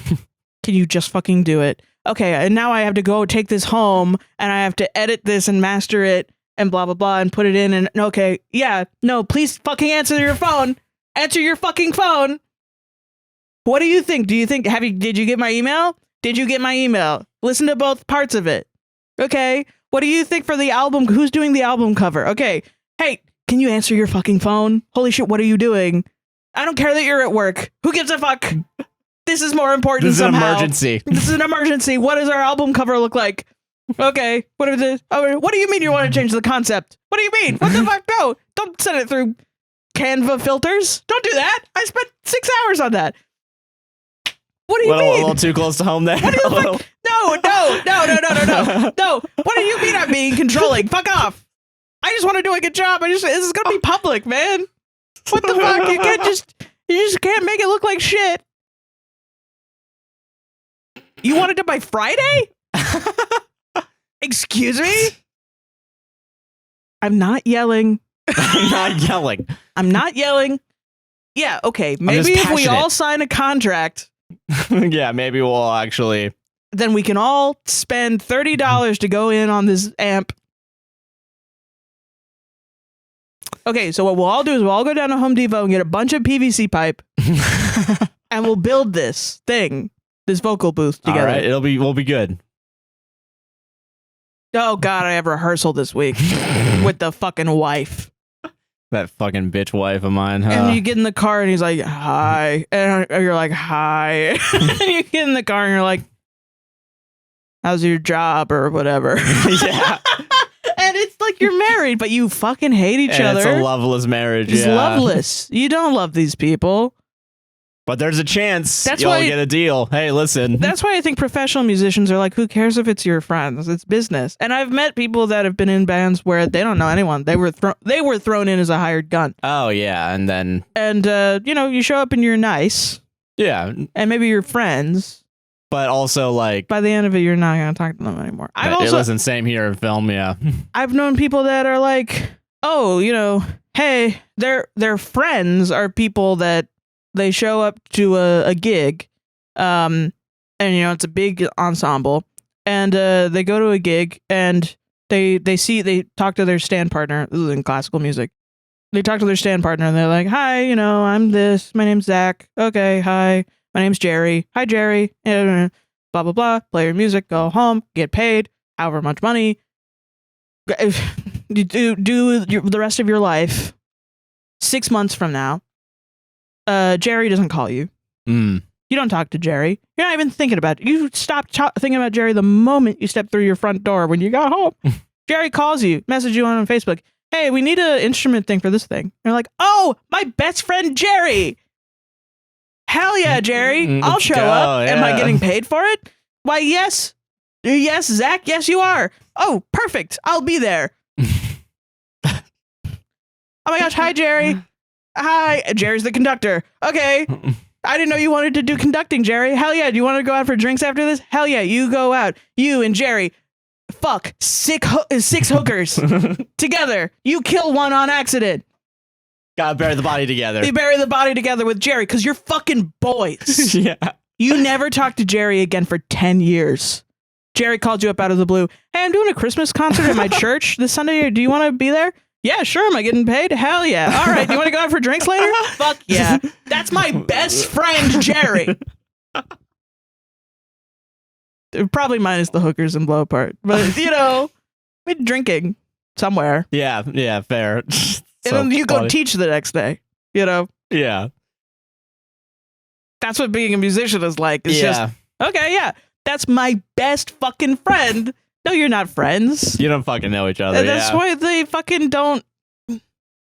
I get, film too. I get it. Yeah, I totally get it, man. Who cares if you're friends? Who gives a shit? I worked so many productions, been super nice with people. People have been super nice with me. Never talked to them outside of shit. That's the life of putting the art first. You know what I mean? Yeah.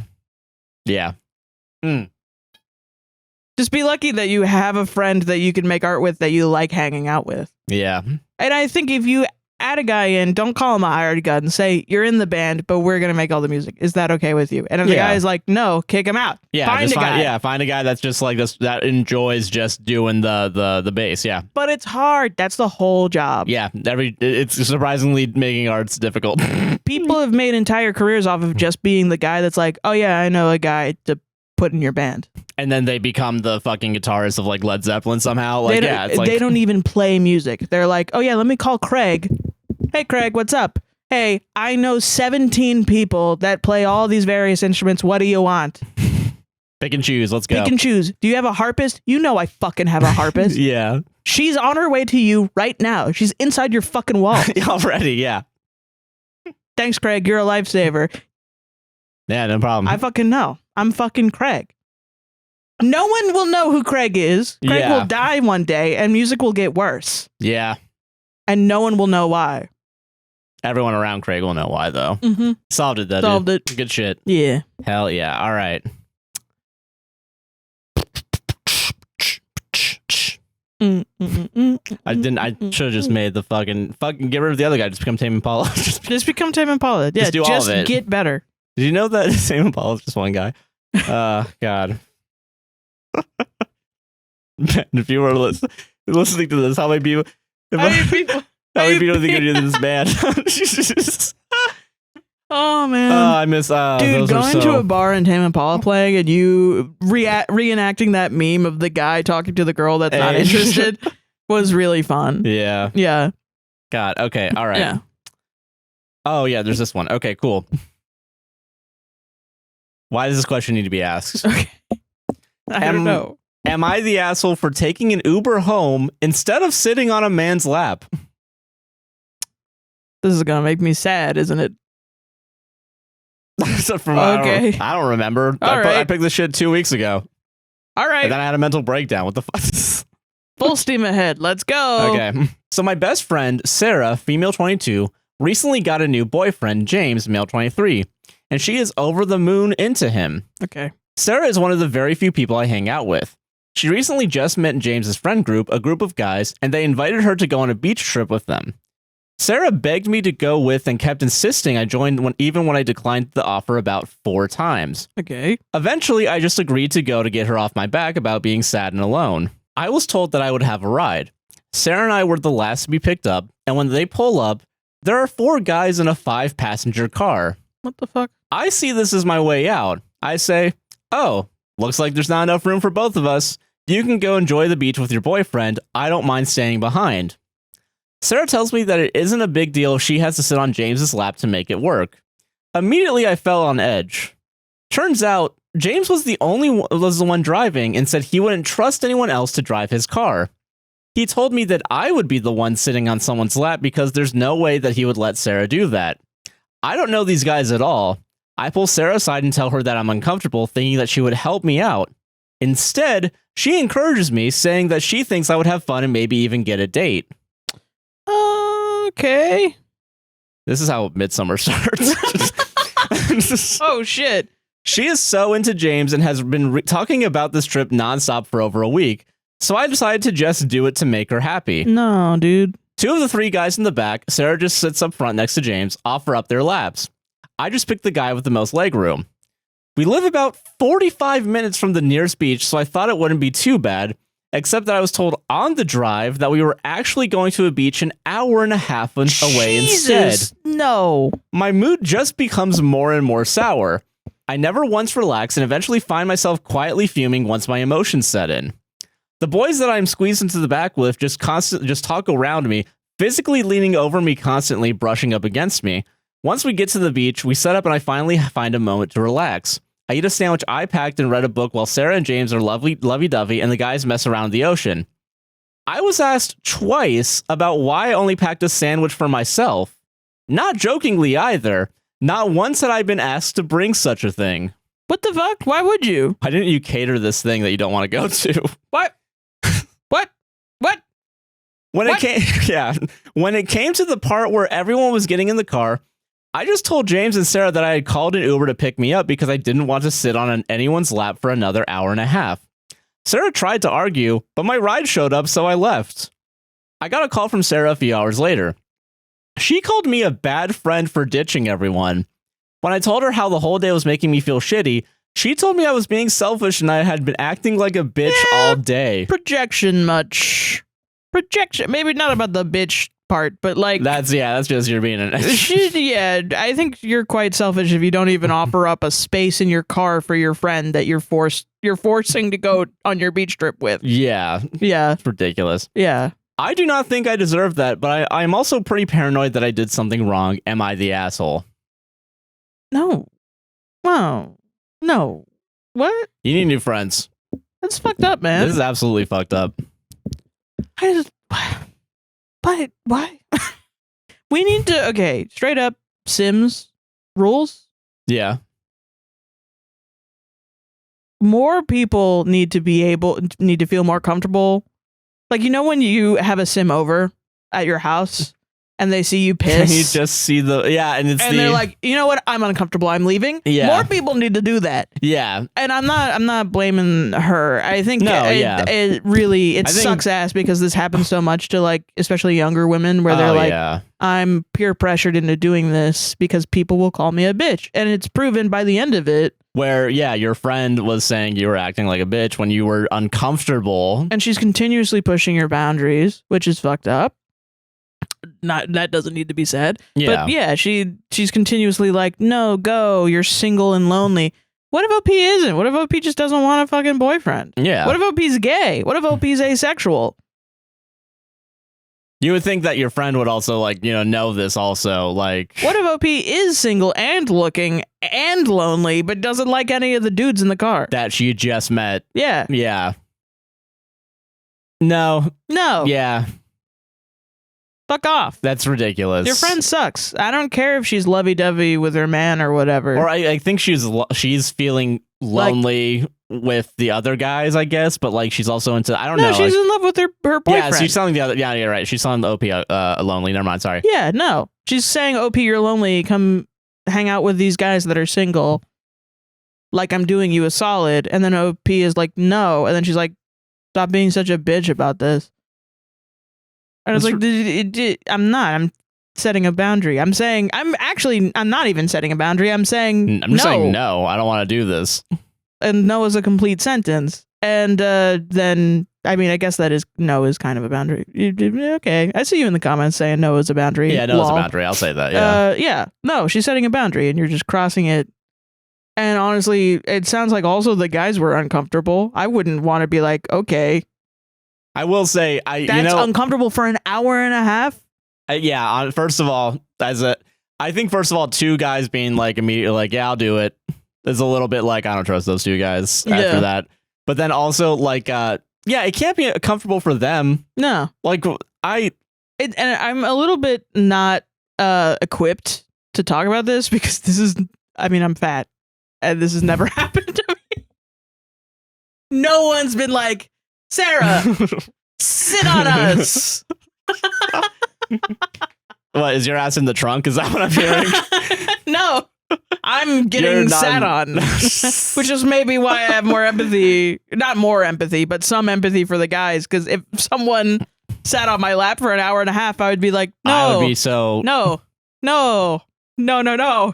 Don't please do this. Stop. Please. I don't like this. Yeah, this sucks. Also, purposely going to a farther away beach, like Fuck thinking off, that. Yeah, even 45 minutes, I wouldn't want to do that. Oh God, no. Yeah, and I would be uncomfortable. Shit, I have long fucking legs, man. There's lots of reasons to be against this, and a lot of them are, why are you forcing a woman to sit on a man's lap that doesn't want to do it? Yeah. And a lot of it is that I'm just reacting from a sensory neurodivergent base perspective, which is, holy fuck, no. No, yeah. I'm not sitting anywhere. I can barely sit in this comfortable seat I got from IKEA for 2 hours at a time.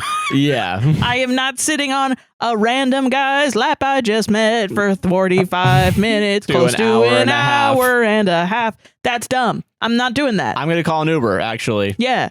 You know what? No, I'm going to call a fucking Uber Plus. So I sit in the back of a big ass SUV with leather seats. Yeah. And sit there and read my book in fucking silence. Yeah, for an hour and a half. Because you know what? I'm on vacation and I want to treat my goddamn self. Yeah. And it's not bitchy. Fuck you. Yeah. You know what's actually bitchy is being like, where's my food? When you never fucking ask for food.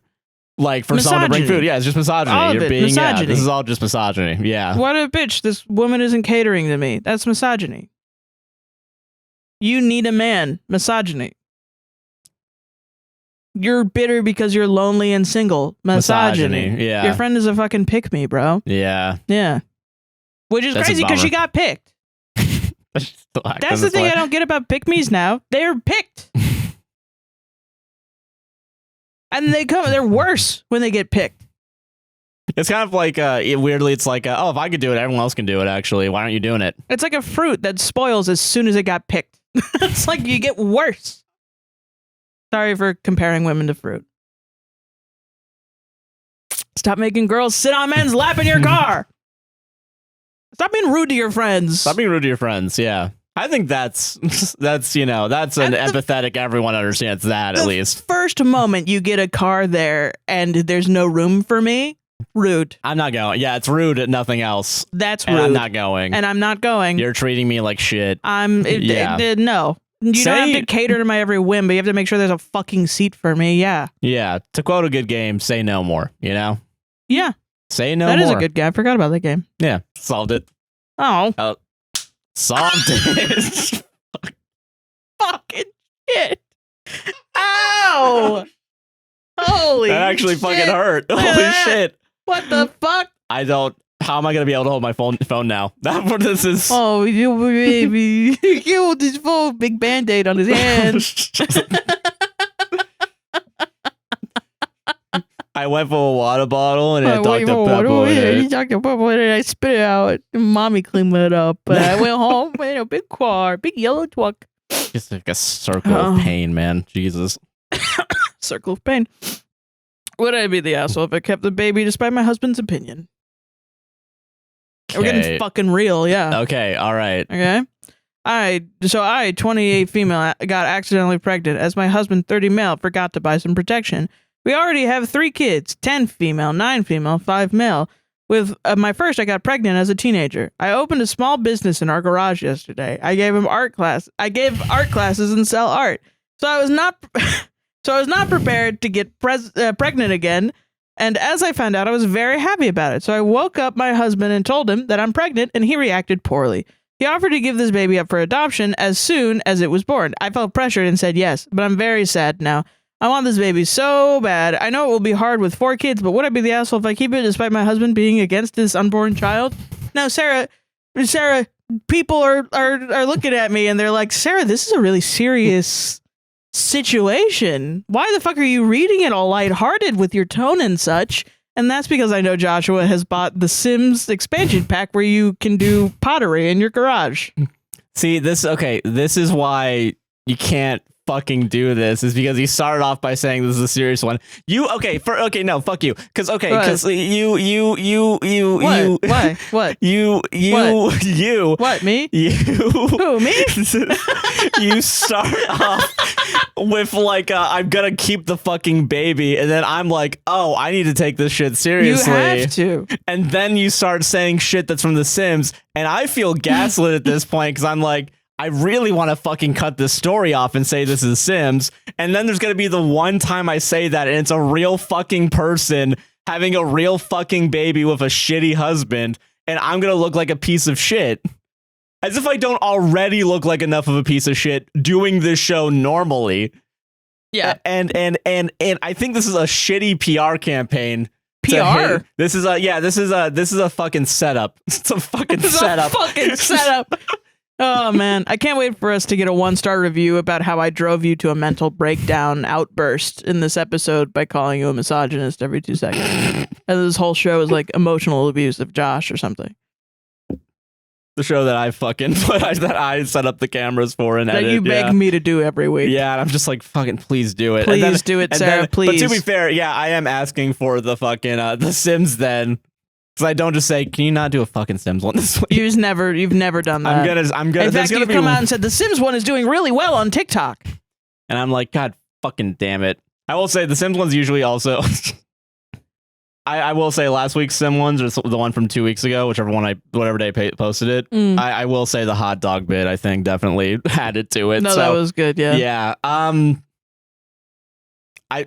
Don't have an abortion. Don't have a Sims abortion. Wasn't an abortion. It's giving it for don't adoption. Do it. That's abortion. Don't do it. It's abortion. It's going up for adoption. It's adoption. Yeah, you're right. Sorry.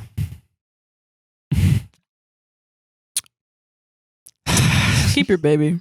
Keep the baby. Yeah, keep the baby. Yeah. Or just neglect it in child protective services. Break up with your husband. Find another husband. Did I tell you that one time while I was playing The Sims, I didn't have any kids? For some reason, my sim got the sad moodlet for like 2 days. Apparently 2 days is the grieving time if you lose a kid. Right. So keep that in mind, America, when you gotta go back to work after the worst thing imaginable could happen to you. Time in The Sims is fast. That is true. Yeah. So like 2 weeks. Okay. So 2 weeks is all you get. Yeah.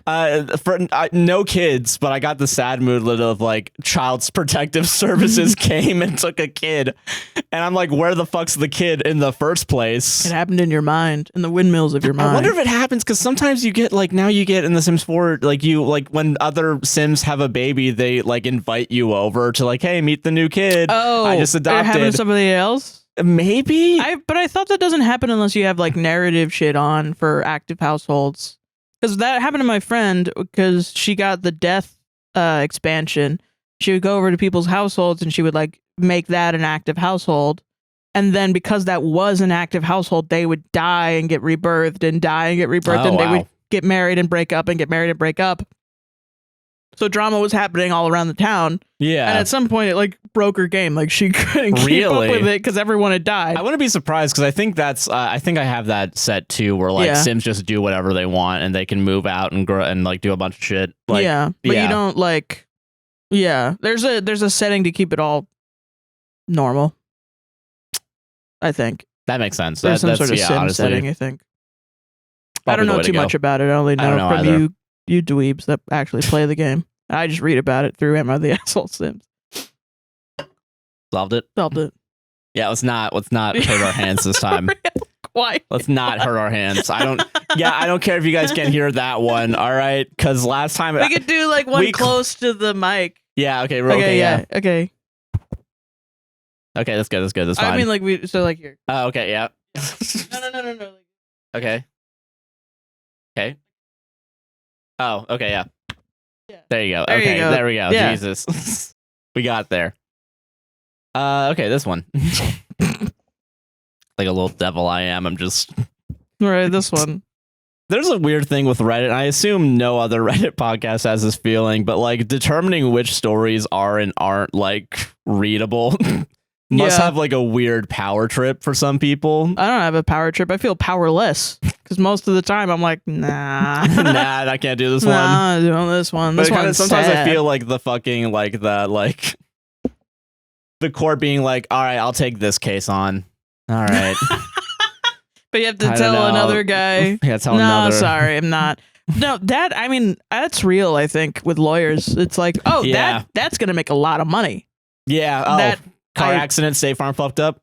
Fuck yeah. Let's fucking go. Whose fault was it? Yeah. Oh, you fell in Publix? Fuck yeah. Fuck yeah. Oh, fuck yeah. That's my jam. You know? Yeah, there's definitely. Yeah. All right. Am I the asshole for changing my family's last name secretly while not informing anyone? I don't know. Are they assholes? Maybe. I, 38 female, got married 3 years ago to my husband, 41 male. I changed my last name to his immediately following. My relationship with my in-laws was never super, but it was civil until around about 2020 when our differences became obvious and were hard to reconcile. They have never welcomed me into their family and never put forth any effort to be a part of our lives. At first, my husband just said things like, they're like this with new people. This is just how they are. Over time, though, they have not only managed to alienate me, but my husband as well. Oh my God. They've implied I was a gold digger and have called me quite a few unpleasant names. Okay, not the asshole. Not the ass, yeah. Yeah. My husband had enough with them during our first year of marriage, and when he went low contact with them, they tried guilt, manipulation, and passive aggressiveness to get him to resume what we will call his, quote, previous role in the family. Being the one to do surefire way to do it. Yeah. For fuck you, if you're I hold an you asshole. by gunpoint, you're gonna do love my me. bidding. Yeah. Yeah. Being the one to do parentheses, being the one to do all the work in the relationship. When that didn't work, they basically cut us out. They never called much before, but now they never call, and they act like it's our fault. They don't, and play the victim constantly. Sounds awesome. Sounds like really cool people that are fun to hang out with. They're gonna sound really cool after this next sentence too. Yay. I have BPD, and my new last name just didn't feel like me, especially considering his family. After my diagnosis a year ago, my therapist explains sometimes people with BPD struggle with this since we struggle with identity as well. Oh, okay. So it's been talked about a lot. My husband had suggested we both change our last names. I thought it was an interesting idea. That's nice. I didn't want my maiden name back because it's hard to spell and pronounce and not at all common in our country. I liked his last name because it was a common last name. We talked about this for over a year and settled my grandmother's parentheses deceased maiden name. Well, that's very nice. It's common-ish, easy to say and spell, and we feel honors my family, who we have to thank for our lovely life today. Great. It was surprisingly easy. We set up a court date, filled out the papers, had a hearing all within a few weeks. Then we changed it on social media. Oh no, not on Facebook. Not on Facebook. I'm your aunt that never talks to you, and I'm mad at you for posting on Facebook. Yes. His family found out and is pissed. Some of my family found out and are pissed. They said we had no reason / right, what have you. I told all of them it was a decision made between me and my husband, and it was not up for debate. On his side, they cut us off and never even talked to us. On my side, no one owns the name, and it left with my grandmother when she died. One of my aunts tried to say I needed their permission. In my opinion, the only permission I would have needed would be my grandma or my father, both of who have passed away. Okay, yeah. My mother thought it was a great idea, and so did my siblings. Oh. We are getting bombarded. We are basically gray walling, but it's not like it was a rash decision. We are both very happy with the change, but the amount of backlash I've been getting has me wondering if we effed up by not announcing it or telling people in advance. No, I think that's dumb. It's literally your name. You can do whatever you want with it. Yeah, and I mean, you're right about the grandmother part, and then luckily your mom and your sisters and your siblings are supportive, you. Yeah. And good riddance with his family. They sound like a piece of shit. Yeah, honestly, the husband's family, also could, and it's good that, cutting off the fucking family that's not, being nice to you. I think that's, at some point. Yeah, whatever. They're just going to continue to do this. It sucks because when manipulative people cut people off and are like, I'm cutting you off with, conditions that are like, you better do what I want or else. It's like there are genuine reasons to do that. Like, you're trans and your parent won't call you by your name. And you're like, I'm not talking to you until you get my name right. Yeah. You start respecting me. Like, things based on respect.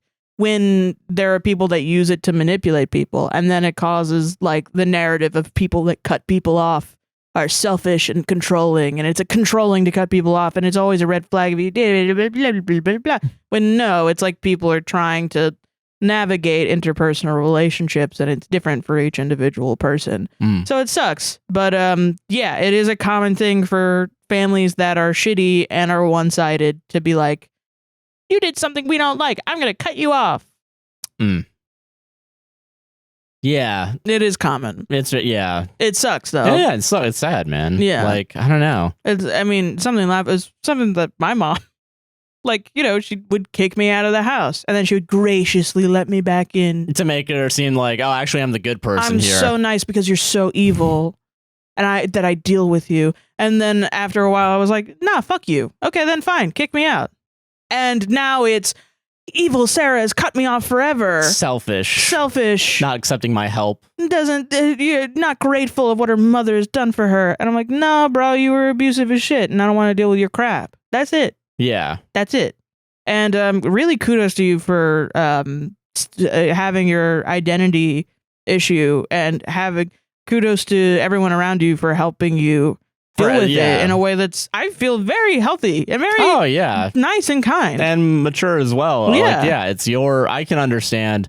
I think people, I not to say that we put too much emphasis on like names. I think names are like important, like for, cultural reasons. But I also think like you should be allowed to change your name to whatever you want it to be if you feel uncomfortable with the name you've been given. It's allowed. Yeah. You can legally change your name. Currently. Who knows next week, but I know, yeah. It feels so utterly traditional to be like, no, this is your bloodline and your whatever. I don't care. Who the fuck gives a fuck about any kind of name change? I don't know. Yeah. I know you as a person, and if you say, oh, actually, that's not my name. Actually, I changed my name. Yeah. I don't care. Okay, now you're your new name. I'll try to remember it. Yeah. Great. Tell me if I don't say it right or something like that. That's literally it. I understand, in terms of respecting others, say the name correctly, but, try to say the name, and names are important to people.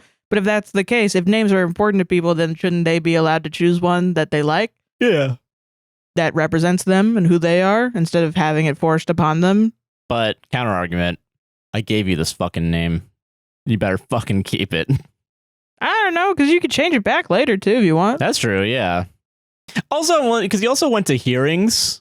Yeah, you went through a whole process. It's not like you go to the courthouse and they're just like, "Cowabunga, dude, let's fucking do this." Oh, hell yeah.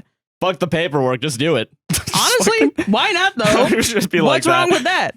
I don't know. I don't know why people care so much about shit like this. And I wonder too, I don't have BPD. I've known people with BPD, and it always seems like there are people in their lives, in their ears, being like, no, don't do that. That's wrong.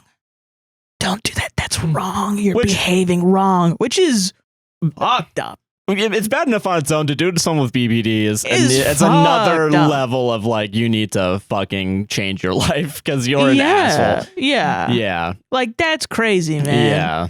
It's kind of like I saw a clip on TikTok of these two black men on a podcast talking about their autistic sons.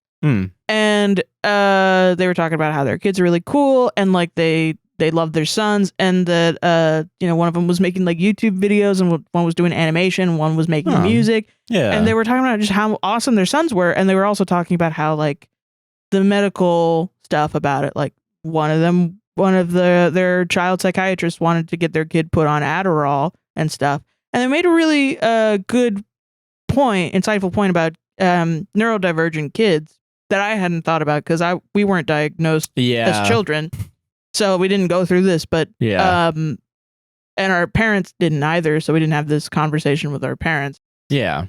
And weird, that implies that we're siblings. We're not. No, yeah, Our individual Our pairs individual of parents. yeah, both. But yeah. yeah, they were saying like it's when your kid is diagnosed as some sort of neurodivergency, they're like, okay, so you can do this to solve your child's behavior, but they never talk about how other kids are impacting your child. And it was like my kid would come home, with the medication, and then he would crash, but like most of the reason why he was diagnosed at an early age was because he was lashing out because kids would poke fun at him.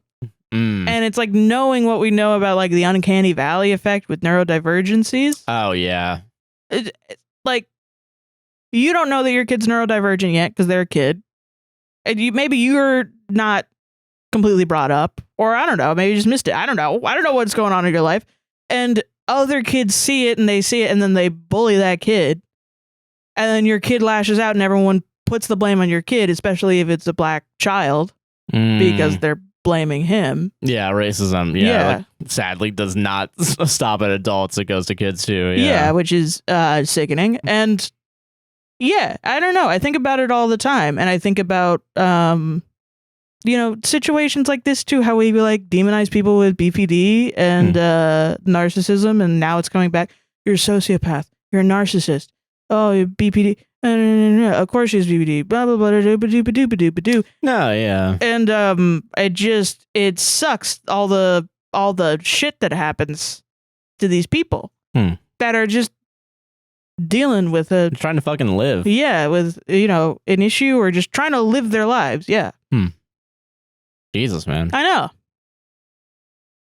Change your fucking name. Change Who your name. literally Who gives cares? a fuck? Yeah. It just sucks hearing this and then like adding on also you have BPD and so of course you're gonna second guess, because people around you are like, this is literally world ending, and it's like, no, it's not world ending. Pompeii was world ending. They changed their fucking name. Yeah.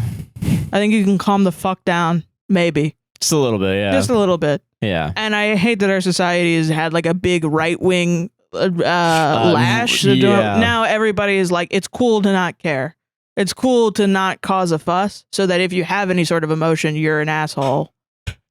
Because everyone else around you is telling you, well, actually, that's not how you do things. Yeah. Because we're in this right-wing traditionalism is cool thing, which is stupid, and I'm never going to agree with it. I didn't agree with it as a kid, but I remember growing up in it, and it sucked balls.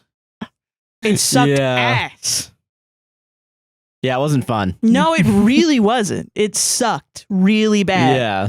Actually, it's cool to like have hope that the world will get better and like actually want to do things and care for other people. Yeah. Not that we should just be the same that we always fucking are. And that if you step out of line even a little bit, oh no. I don't know why I'm bringing this example up again. I think because we did this in the Patreon thing. Yeah. Honestly, I think Isaac Newton should have just been like, oh, it's an apple. They retconned gravity, bro. Retconned gravity. Someone said that learning information was retconning something. Yeah, and so we've Severance, been just, yeah, it's fresh on the mind. Fuck Isaac Newton, he fucking retconned gravity. You fucking pice of shit. That shit was magic before. Get ready for Angels and Demons. Not Angels, the other one, Da Vinci Code next week. Oh, I can't wait. Solved it. That's gonna be really fun. That's why I'm setting the groundwork now for Da Vinci Code by bringing up Isaac Newton. Am I the butt face? My boyfriend cheated on me, and I broke up with him at his birthday party. Well, because you're causing a scene. Fucking slam dunk, Josh. Okay, I've been dating my boyfriend for almost 2 years. A day before his birthday, I found out through a mutual friend that he had been cheating on me with a girl from his gym. After looking into it, I saw proof, messages, Venmo transactions, and even photos of them together. My God. I was heartbroken. Yeah. Understandable. Yeah. I planned to confront him privately, but since his birthday party was already happening, I figured I'd just leave him then and there. I couldn't wait any longer and pretend. I pulled him aside and quietly said, I know about her. We're done. Enjoy your birthday. Then I left. afterwards, his friends texted me that I was cold for dumping him at his party. He's been calling me cruel for ruining his night. Boy, it's my birthday. But it's his birthday. Hey, listen, hey. My birthday. Please let me cheat on you, girlfriend. Yeah. But I didn't make a scene or tell everyone what he did. I just walked away. Hey, listen, hot take here. Not the butt face. Yeah, not the butt face. It's not a hot take. Everyone's like, obviously not the butt face. I was about to say, 'cause I know insane. butt face can sometimes be like, Yeah, no. yeah. No. What People the made fuck? a good point. They probably don't even know what he did. Like, he probably Yeah. lied about it. Oh, yeah. But no, I think I forgot why I chose this one. I think I was just like, man, another example of people being like, you're not the perfect victim. You didn't do it in the perfect way. Yeah.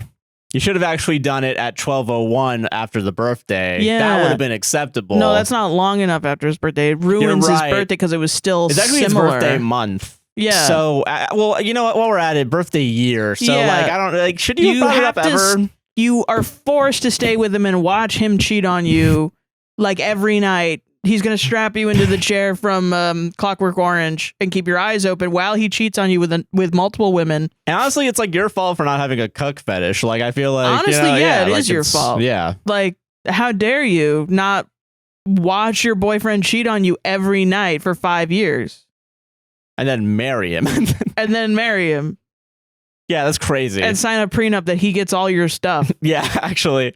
at If you don't give all of your life away, you're Yeah. a bad partner. Yeah. If that isn't just the crux of being a woman in this day and age, if you don't give every single part of yourself away, you're a bad woman.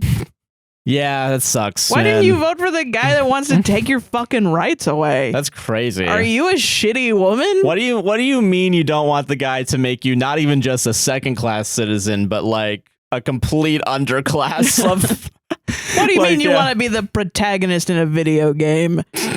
Not allowed. What do you mean you want to beat up a man that's woke? That's woke shit. You know, it's woke if you're represented in media at yeah, all. actually. Yeah. They put a lady in Snow White. Put Can a you lady in imagine? Snow White? I'm willing to bet someone said that. Yeah, they're mad Yeah. at Rachel Zegler or whatever. You know about that, right? I did not know that, actually. Yes, yeah. No, people are So Snow White, the movie, is going to be the movie that no one fucking sees because Gal Gadot is Maleficent or whatever.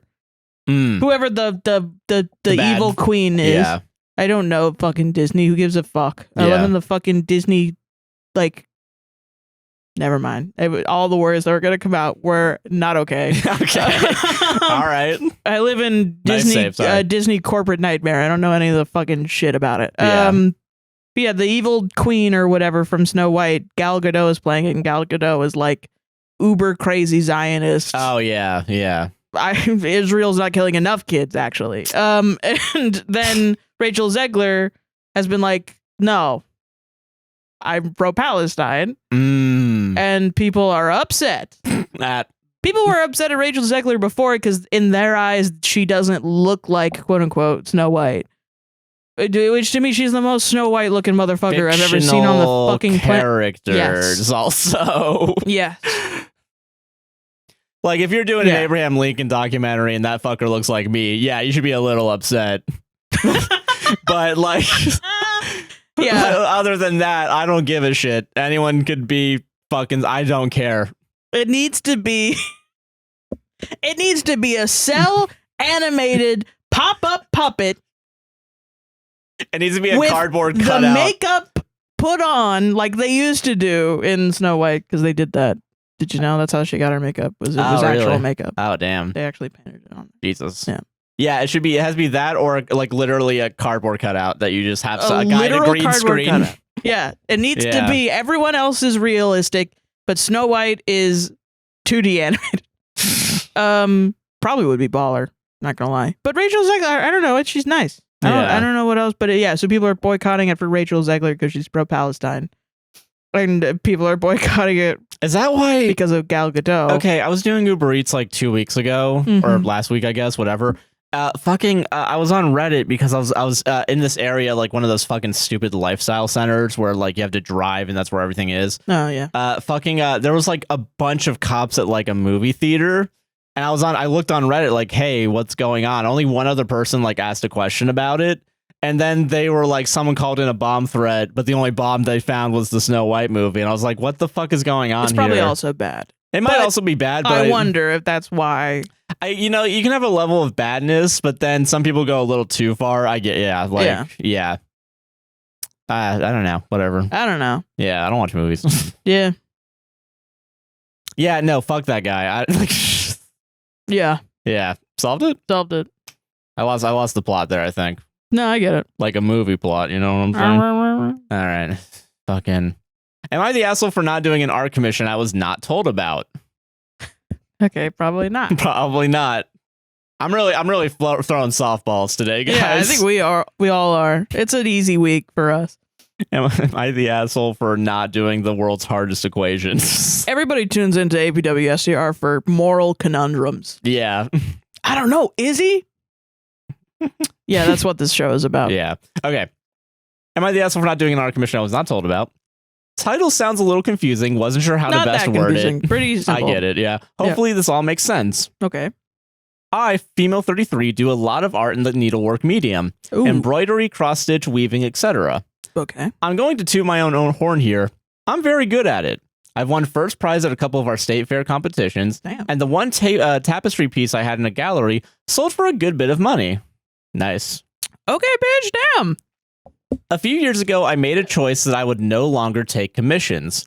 The deadlines back and forth between clients and all that jazz made me hate what was once a hobby I could do for hours shutting my brain off. NTA. This is the most understandable person I've ever met. Yeah. I'll still make presents on occasion. My wife's best BFF just had a baby, and I made a cross-stitch birth announcement for the nursery, for example. Oh, that's so cute. But anything outside of that is not happening. Mm-hmm. This past week, I got a message on my Instagram from my friend Mike's friend Abigail. Do Kevin Bacon there.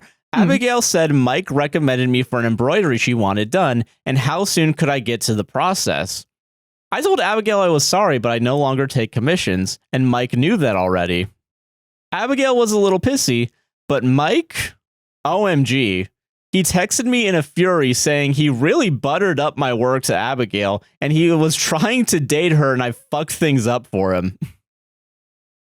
I'm sad that Mike is acting this way, but I also wonder that since Abigail was, quote, misled about me not doing commissions, should I just do it? No. My wife says absolutely not, and I 85% think she's right, but I just wanted the perspective of people who aren't married to me, lol. You should 100% not do it. What are you talking about? You don't do it. Why would Mike get mad at you when he made a mistake? Because he's a man. And he lied. I'm joking. But come on. Well, he lied to like date a woman. You can't start a relationship on a lie. Even Was he like lying for other people? or I mean, so he knew. Okay, no. Yeah, he was it. lying. He knew. He knew. I don't know why I'm trying to defend this guy. The misogyny in me is working double time. Be like, no, Sarah, the men are going to yell at you. Let them yell. Let them yell, internal Sarah. That cares what people think. No, there's not going to be an executive order tomorrow. That's the Sarah here, and like, it's not like that's going to happen. Yeah. Women need to call men not the asshole. You're not allowed. No. Yeah, obviously Mike is a piece of shit. He's fucking lying to women to date them, and then he's mad at you for not going along with my plan of being lying. his embroidery slave. I don't know. Question mark. That's crazy. Especially when Abigail's like, I'm a little upset, but whatever. Just leaves. Yeah, like fucking. No, fuck that though. Like that's also a little bit. Why would she be mad at you? Yeah, I'd be mad at Mike. Be more mad at Mike, which I'm assuming she was because I've things got fucked up. She also said like she was a little bit mad. Don't be mad at me. I didn't do shit. Yeah, I didn't do anything. I'm an you unwilling. Messaged me. That's an annoying situation. Why do you 85% think that your wife is in the right? You should 100% think your wife is in the right. Self-doubt, man. I'm telling you. I get it. Like, fucking. Why? Anxiety. I don't know. That's like how like on Mabim Bam people will write in and they'll be like, hey, someone kicked and punched and killed me. Am I good? And they'll be like, No. What the fuck? Why won't like I would rather get kicked and punched and killed if other than like have an awkward conversation with a guy. I had a misunderstanding with someone and he kicked me and threw me off a cliff and lit me on fire and I exploded in the background. Like one of those like green screened like pre-made explosions. What too, do yeah. I do? Do I talk to him and explain the small miscommunication, or do I just live in my nuclear hole and die forever in a complete an uncomfortable nightmare? And then the brothers are like, you should talk to him. After talking about like clips for 45 minutes. Like, you know what I mean? Why? It's like, this is a Mabim Bam listener. Yeah. Should I just do it? Why would you think you should do it? Yeah, why? Yeah, you should not do it. Put your foot down. Weirdly enough, You're married. you're fucking. You're an adult. And you're doing shit for yourself already. You're not in privileged trouble. enough that you do like needlework, like not only as a hobby but like as a gig, you know, for yourself. And we don't mean privileged in like the white privileged way. We As in mean you have a privileged nice as in like job. that's nice. Yeah, and you That's get to do awesome. something you love. Yeah, You're talented. Yeah. yeah, and like it's like you should just be able to fucking live in peace and do it. Weirdly enough, I've been thinking like I don't know how to put this in something like dialogue, but it's like the idea of like, oh yeah, thanks for asking how I feel after you decided to do that. You know, like something like that. Yeah. I don't know why I'm thinking of like movie dialogue for some reason. Because Probably you're- because I'm watching a bunch of fucking movies. And you want to get back No. into writing. Shut the And you frick should up. write more scripts because you used to do them and they were really good. And you should write it into a script. How do I make like a Fast and Furious movie? But But like, you were gonna say, how do I make my girlfriend? how do I make shut a the fuck how up? do I make Sarah O'Heron? How do you like make a Fast and Furious movie, but like has the vibe of a Phoebe Bridgers album? You know what I mean? Lesbian car drivers. All right, got it. Sweet. Make them gay. I don't know what, Make him gay. because the original one was gay. That is true. Yeah, it's just Point Break, but you swap the genders. Yeah. Yeah. Yeah. Okay. Fair. All right. I'll get back to you on Monday. Okay. Yeah. On your desk, 15 pages. No, I'm not doing that. Okay. We're not talking about this on camera because there's audio and visual proof of me saying I'm gonna write. No, that's not happening. Okay. So street car racing. Yeah. A girl gets into streetcar racing because she's in love with a mechanic, and the mechanic's into streetcar racing. But the mechanic is quite like, no, not that's dangerous. But she cares about the streetcar racer, so she makes it safe for her to drive her car. Damn. Okay. Yeah.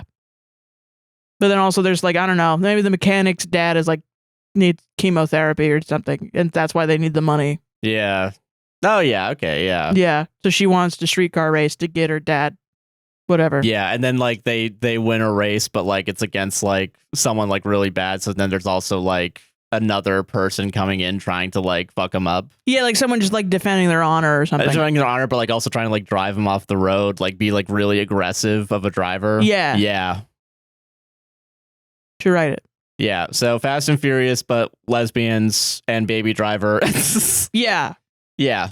And they're committing And depression. kind of a crime, but not really. Yeah. Okay. Yeah. I feel that. I kind of want a gimmick also for like a driving movie like that, where like the guy racing doesn't have a license and like takes the bus everywhere. I just think that would be a funny juxtaposition. That would be really like funny. he gets on the bus to go to his car racing job. He's like 16. Yeah, like He's like a not like an adult, 16-year-old. yeah. Okay. It needs to be an adult, I think. Yeah.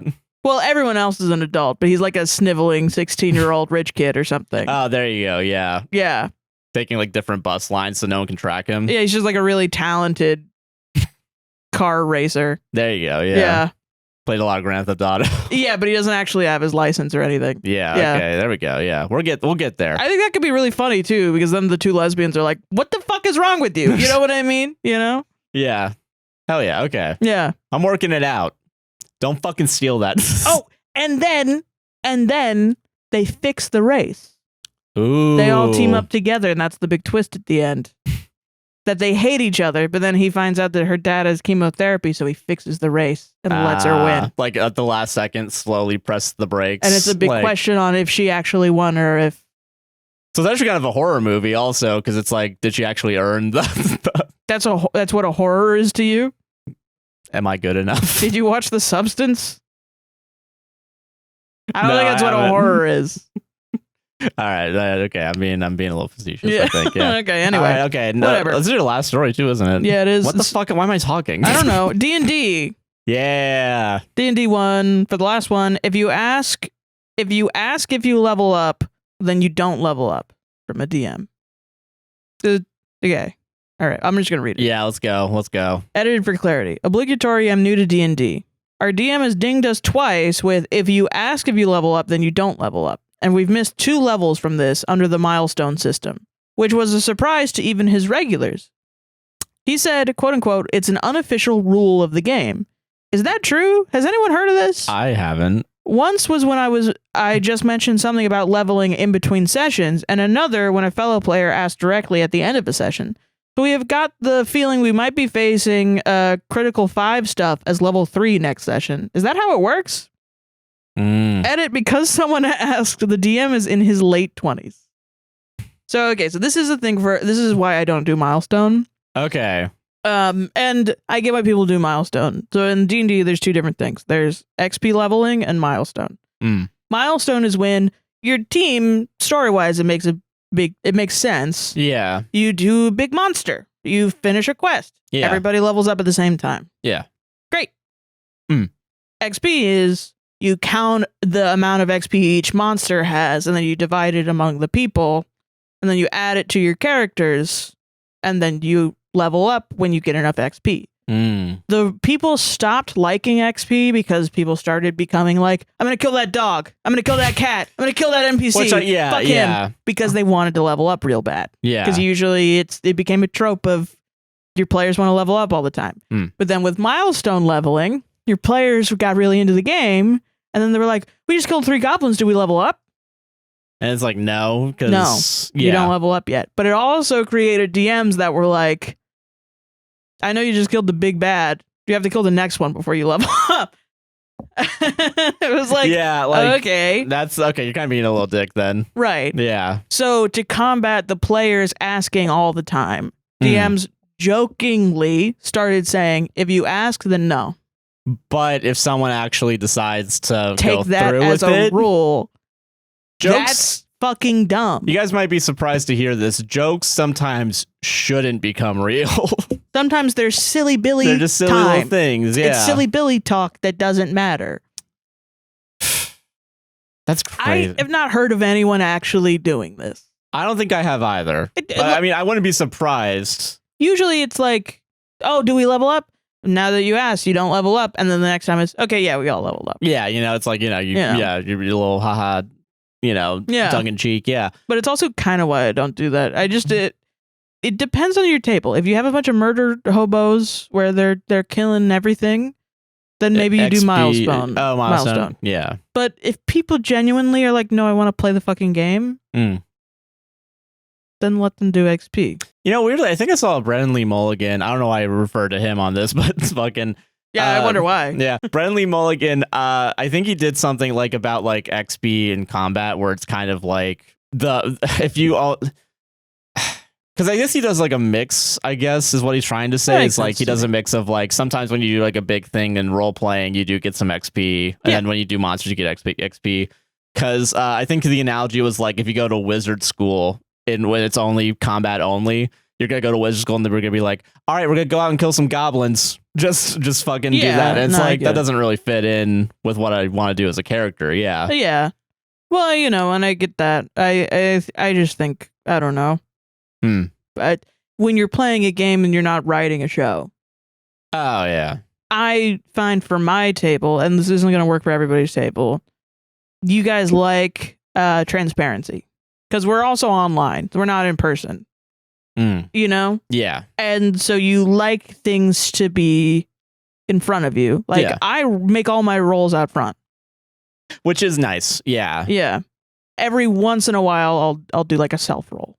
Yeah. And I think those are also, they have more weight to them too. It's more tension. It's kind of the opposite of a Brennan Lee Mulligan, where he makes most of his rolls behind his screen, and then he'll do the box of doom. Yeah. For heightened tension. But if I roll with everything, it's like if then it stops people from thinking I'm unfairly targeting them, because I find that's more common of a problem. Not even necessarily with our table, because I feel like everybody trusts each other now, but like in real life where you're playing a game, you're kind of reverting back to your childhood of playing a game with other people, and it's very easy to fall into the trap of, why do you keep tagging me in tag? Why are you bullying me? Stop it. What the fuck? Yeah. Why do I have to die? Why can't you die? I thought you were gonna go also with what is it? Why are you just making up new rules for this game that we just made? Yeah. Yeah, exactly. Or like, what do you mean? Actually, if you're in the sandbox in this spot where I'm standing right now, you win. Yeah, literally. Like, I don't want it to seem like that at all. I don't want to seem like I'm ever handing my players. Yeah. So I make everything incredibly transparent. Because also, some people at my table don't like it when I go easy on you guys. You also don't like it. You like the challenge of the game's randomness. And I just somehow was gifted a group of people that are totally cool with the randomness, as long as you know that it's completely random. Like, I've had people, because we play on D&D Beyond, straight up one of our players was like, I think there's a glitch. D&D Beyond, because they kept rolling shitty rolls, like the exact roll twice in a row. Yeah. And they were like, I don't know, I might use a different roller. And I was like, that's okay, I don't care, as long as you feel you trust in the game. Yeah. Because the trust needs to be there for everybody to have or else the fun. game doesn't work. Yeah. Yeah. Amazingly, you gotta have trust with, like, I mean, the same way that, like, you know how we're comedy partners, I have to trust you to, like, get the, you know, and it's not, you know, obviously D&D is not improv or whatever, but like when you're doing a social thing, it's group storytelling. You know? Yeah. You gotta trust. Yeah. If you trust me, then I can betray you, and you know that we're good still. Yeah. And then I'll make it up later. Yeah. You know? I think that's fair. Yeah. Especially since I'm the DM and I'm going to be playing the villains anyway. Yeah. You know? It shouldn't be surprising, when shit like that happens. It's nice to have a group of people that don't just want everything to go their way. They also want a challenge, and they also want that. So you guys actually want a story, but you want to make sure that the story that's being told has as much agency as you can possibly have, as well as, so the kind of like I'm giving up agency to show is kind of like we're all in this together. You know what I mean? And it takes away from, because weirdly enough, our vibe when we started was like, I'm a teacher and you guys are students. So I had to bring myself down a level to be like, no, we're all playing a game. Yeah. You know? I get that. And I wonder when I read like D&D horror stories and stuff, it feels like that most of the time. People are like, oh, shitty DM. And DM's like, oh, shitty players. I'm like, no, you guys are a group. Yeah, you guys gotta be working together, actually. Yeah. This is not a competition. Yeah. Like this is a game. The DM needs to be flexible to the needs of the players. And also the DM needs to say, hey, guys, I'm uncomfortable. I'm not doing that. Hey, no. And then the players need to be like, you know what? I respect what you do. So that, you know, it makes sense. Yeah. But I don't know. People in real life suck at saying adult to adult. Communicating. Like, we're equal. You know, we all suck at that. Yeah. You go to a job and someone's 2 years younger than you and you're like, that fucking kid doesn't know how to do spreadsheets. Doesn't know how to move tables and chairs. Yeah. And you don't realize that you have more solidarity with him than you ever will have with your fucking manager. Yeah. Oh, God, yeah. Yeah. Jesus, man. I get that. Yeah. Damn. Yeah. Solved it? Solved it. Solved that shit, dude. Final story. Okay, let me see. I feel like my last couple stories, I'm like, not sure. I never thought I would have to say this question to anyone ever. Ableism or veganism? Why do I feel like veganism is going to be worse? Veganism. Let's go. Veganism? Okay. You pick the one that has everyone sucks and stuff. Fucking as the Reddit defined. No. Yeah, but let's see. Let's see. Okay. It's just because the person's a vegan, everybody sucks? Part of me is kind of like, yes, maybe, but also, okay, we'll talk about it. Okay. I'm going to eat a s'mores. Okay, well, I... Sponsor us, please. Give us money. Yeah. Big booms or whatever. Boom. Boom. Boom. We bring the boom. Am I the asshole for sneaking vegetarian food into my father-in-law's meal? Not vegan, vegetarian. You mean vegetables? Me when I see a carrot in my stew. Fucking vegetarians.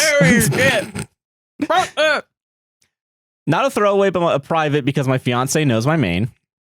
My fiance, 23 male, and I, 23 female, plan to get married in October of this year. I'd like to start off by saying I'm not looking to end my relationship with my fiance. Okay. We didn't ask. I'm a vegetarian, my fiance is not, nor are his parents. This has never been a problem for me, or him, or his mother. But my father-in-law has always been weird about it. For example, whenever we all go out to eat, I order something vegetarian. He always gives me weird looks. He also always tries to convince me to eat meat, saying things like, "You're really missing out. You know you want some of this. Fuck off. Yeah, this fake meat will never be better than the real thing," etc. Your penis?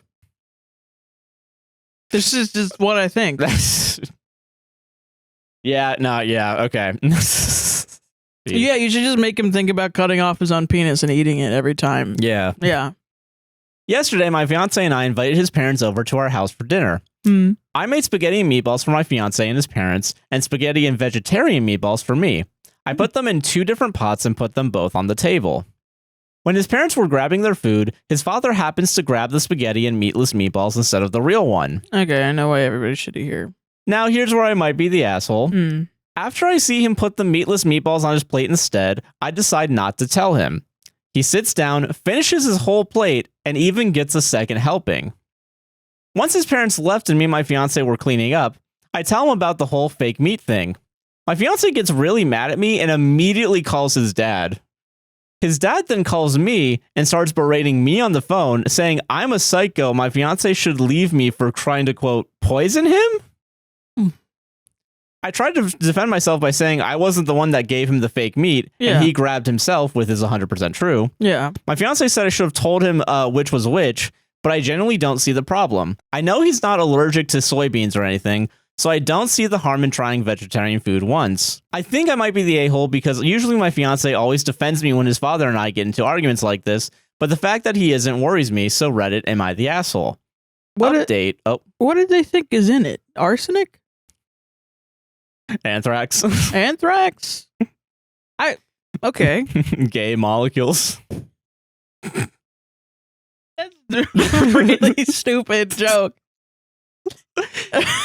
It's not even clever. Beta maleness. Gay molecules. DM from Joshua Chinlin. I heard it on Fox News. Listen, I was watching Fox News last night and they were talking about, the frogs. Yeah.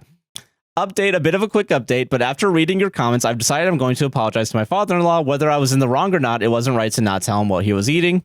Also, I've seen a lot of comments saying if it was the other way around, I'd be screaming at him or something. Ooh, okay, whatever. All right. Just want to say no, I wouldn't. Sure, I'd be a little sad, but I've accidentally eaten meat a few times, been vegetarian since I was 16, and I don't really care. Yeah. Thank you all for your comments. Okay, I would say everybody should hear if OP put the meatballs on his plate and gave it purposefully, to him. But he didn't. Yeah, she just didn't say anything. Yeah. I mean, I don't know, because I don't really agree with everyone's shitty here. No, I don't think so. When I feel like everyone's shitty here, it kind of feels like there's equal level of assholeness. No, but in reality, like your fiance tattling on you for his dad to yell at you, being like, crazy, man, you're gonna poison me. I don't think they know what veganism even is, which is like, then they're not taking an interest in your life. Which not even veganism. I misread it the first time. Vegetarianism. Yeah, so it's just vegetables. But also, if the father-in-law had an allergy, why is he going in and just eating anything? Because, I mean, do they make vegetarian meals for you when you have dinners over there and say, hey, I know that you blah, blah, blah. I have an allergy, so I'm going to have this and that? Or, no, it's not equal? Okay. So, but you're an asshole somehow? Because you didn't just say out loud, hey, two different things of meatballs. They're fucking different, you dumbass. As if there wouldn't be two different ones because again, you're vegetarian. I probably wouldn't know. And then I eat the vegetarian meatballs and I'm like, oh, this is good. What's in these?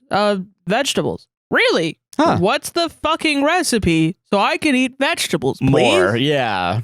Even This if is it's the first time yeah. I've ever liked vegetables. Thank you. Yeah. You know? No, or yeah. I'm vegetarian and I eat meat. Ah, dang. Yeah, I feel like I think most people really misinterpret what I don't know, happens to yeah. vegan people and vegetarian I don't know why it's some sort of conservative bullshit, right? Like the liberal soy, I'm freak out. whatever. And I'm sure some do. I know. I'm sure that there's some people. It's not everybody, or even the majority of people. I've seen people that go vegan and they don't know that in like gummy stuff, like gummies, they're eating gummies and saying that it's vegan, and then they find out no, actually the stuff that makes them gummy is not vegan, or like it's animal bones or something ground up, and then they're like, oh shit, fuck, yeah, I'll find a new gummy. I'll eat other shit later because they don't want to contribute to food waste, and I don't think there's too. anything wrong with that. No, yeah.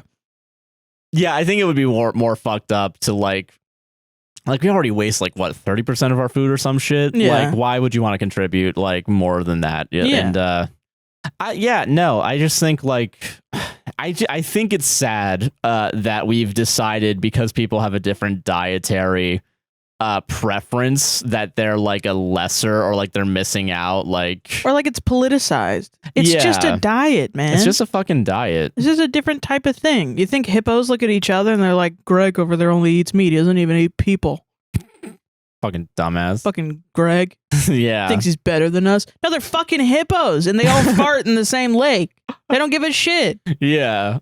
They don't give a fuck. They're just walking around thinking about hippos like they're fucking Pokemon. I don't know. That's all they do. Yeah. That's it. They don't give a shit. Yeah. Why do we do this? Why do we have to politicize food? Yeah. Dumb, man. Yeah. Why can't we just fucking eat food and live? And I think doing it unnecessarily is stupid as hell. And like, I guess with the politicizing, like, I think it is, I think it would be preferable if people like, especially since, okay, I feel like now, and the story's kind of part of the proof as well, like 9 times out of 10, if you eat something that's like meat, quote unquote, and you find out later it's vegetarian, you're not going to tell that much of a difference. No, yeah. And it depends on where it is. Like, I remember going to Universal, like, when I was working there, and like, I think I got like it was either Impossible or Beyond, whatever, and I had it, and it's like, yeah, this tastes exactly the same as everything else. I think I just like, there's a lot of things that I've never given a fuck about.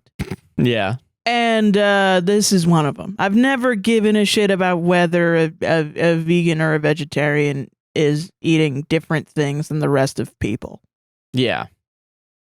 Honestly, kudos to them. Like, it's... I don't even care enough to be like, good job. I think I just don't give a crap. I think it's like a choice of like, this guy is black hair or this guy is blonde hair. Yeah, like you're at the I don't fucking care. I'm thinking about other stuff. I just think if you care about that, you got to be thinking about other shit first. You should read a book, I think. Yeah. Not like you're dumb, but like you should have access to more thoughts. No, I get you. Yeah. Yeah, that's fair. Damn, man. Like you should ingest more content. Doing something else. I don't know. Yeah. I don't know. You're not interesting. Yeah. It's like a red flag that we're not going to have a good conversation about stuff unless I make everything about your political ideology. And really, the entire time, I'm going to be hoping that we get back in the car and go to Sonic later. Yeah. Or something else. I'm going to be not in the conversation because you're not very interesting. If you care about vegetarian, vegan stuff.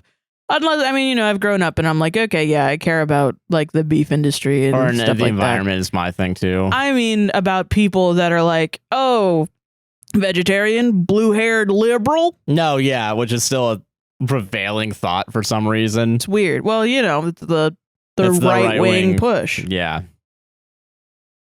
Yeah, it sucks. Just let people eat, man. Oh, yeah? Okay. For sure. I mean, my hair's not blue, but it died, ain't it? Didn't you vote for Obama? I'm 27. I didn't vote for Obama. I wasn't of age to vote. Oh, and you're a youngin' too. You probably don't even remember 9/11. I remember a little bit of it. Whoa, you're pretty smart. Not smart enough to eat meat. I'm gonna go eat some broccoli. Broccoli. What are you eating them vegetables for? All I care about is ranch dressing. That we can talk about. Me too. Yeah, okay. I agree with that. Whoa. Bringing you back in. Have you ever been to Wingstop? Bridging Hell the gap. Yeah. Let's fucking go. Solved it. Solved it. That's our show, Sarah. What do you want to plug? Ranch dressing? Did you know that you can make Wingstop ranch dressing with a lot of mayonnaise, buttermilk, and literally Nature Valley ranch? I'm not surprised powder? about that. I'm willing to bet most ranches, dude. You know, and did you know you can make buttermilk with milk and lemon juice? Actually, I think Did you you know told me that you that. can make mayonnaise with eggs and oil? Yeah, So you can do it from scratch. Yeah. yeah. So also, did you know that you can make Nature Valley ranch seasoning by dehydrating a layer of milk and crushing it up? That's a little like I don't have a dehydrator, but yeah. I'm just saying these are the base elements. Did you know you can make all these things with various atoms? I was gonna say, do you know the spicy ranch that they make is like almost exactly the same? Probably is the same as the Taco Bell spicy ranch. How do they make the Taco Bell spicy ranch? I don't fucking know. Okay, well, But it tastes the same. Is what my point. wait, okay. Did you say it's essentially the same, or did you say that it tastes the same? They taste the same. Sorry, they taste the same. So you didn't read an article. You tasted both, and you were like, "That's the same." And then I lived with that for the rest of my life. Yeah. And you presented the information as if you read a text. Yeah. About it. I read the scientific paper, Taco Bell v. Hidden Valley Ranch. What's the difference? And it had 17 citations. I don't know, it tastes the same. That's what it was. And I was like, I read today. I'm gonna go. I'm Joshua Chinland on most things. A guy nicknamed JC on Twitch. I read today. APWSTR on TikTok. I don't know why that got me. He's just like, I read today. It's really funny. APWSTR Productions on YouTube. A podcast to save this on Instagram. All of our links are down below. So what do you want to plug? So what, man? James is gonna delete Helena and make Eliar the full-time deal.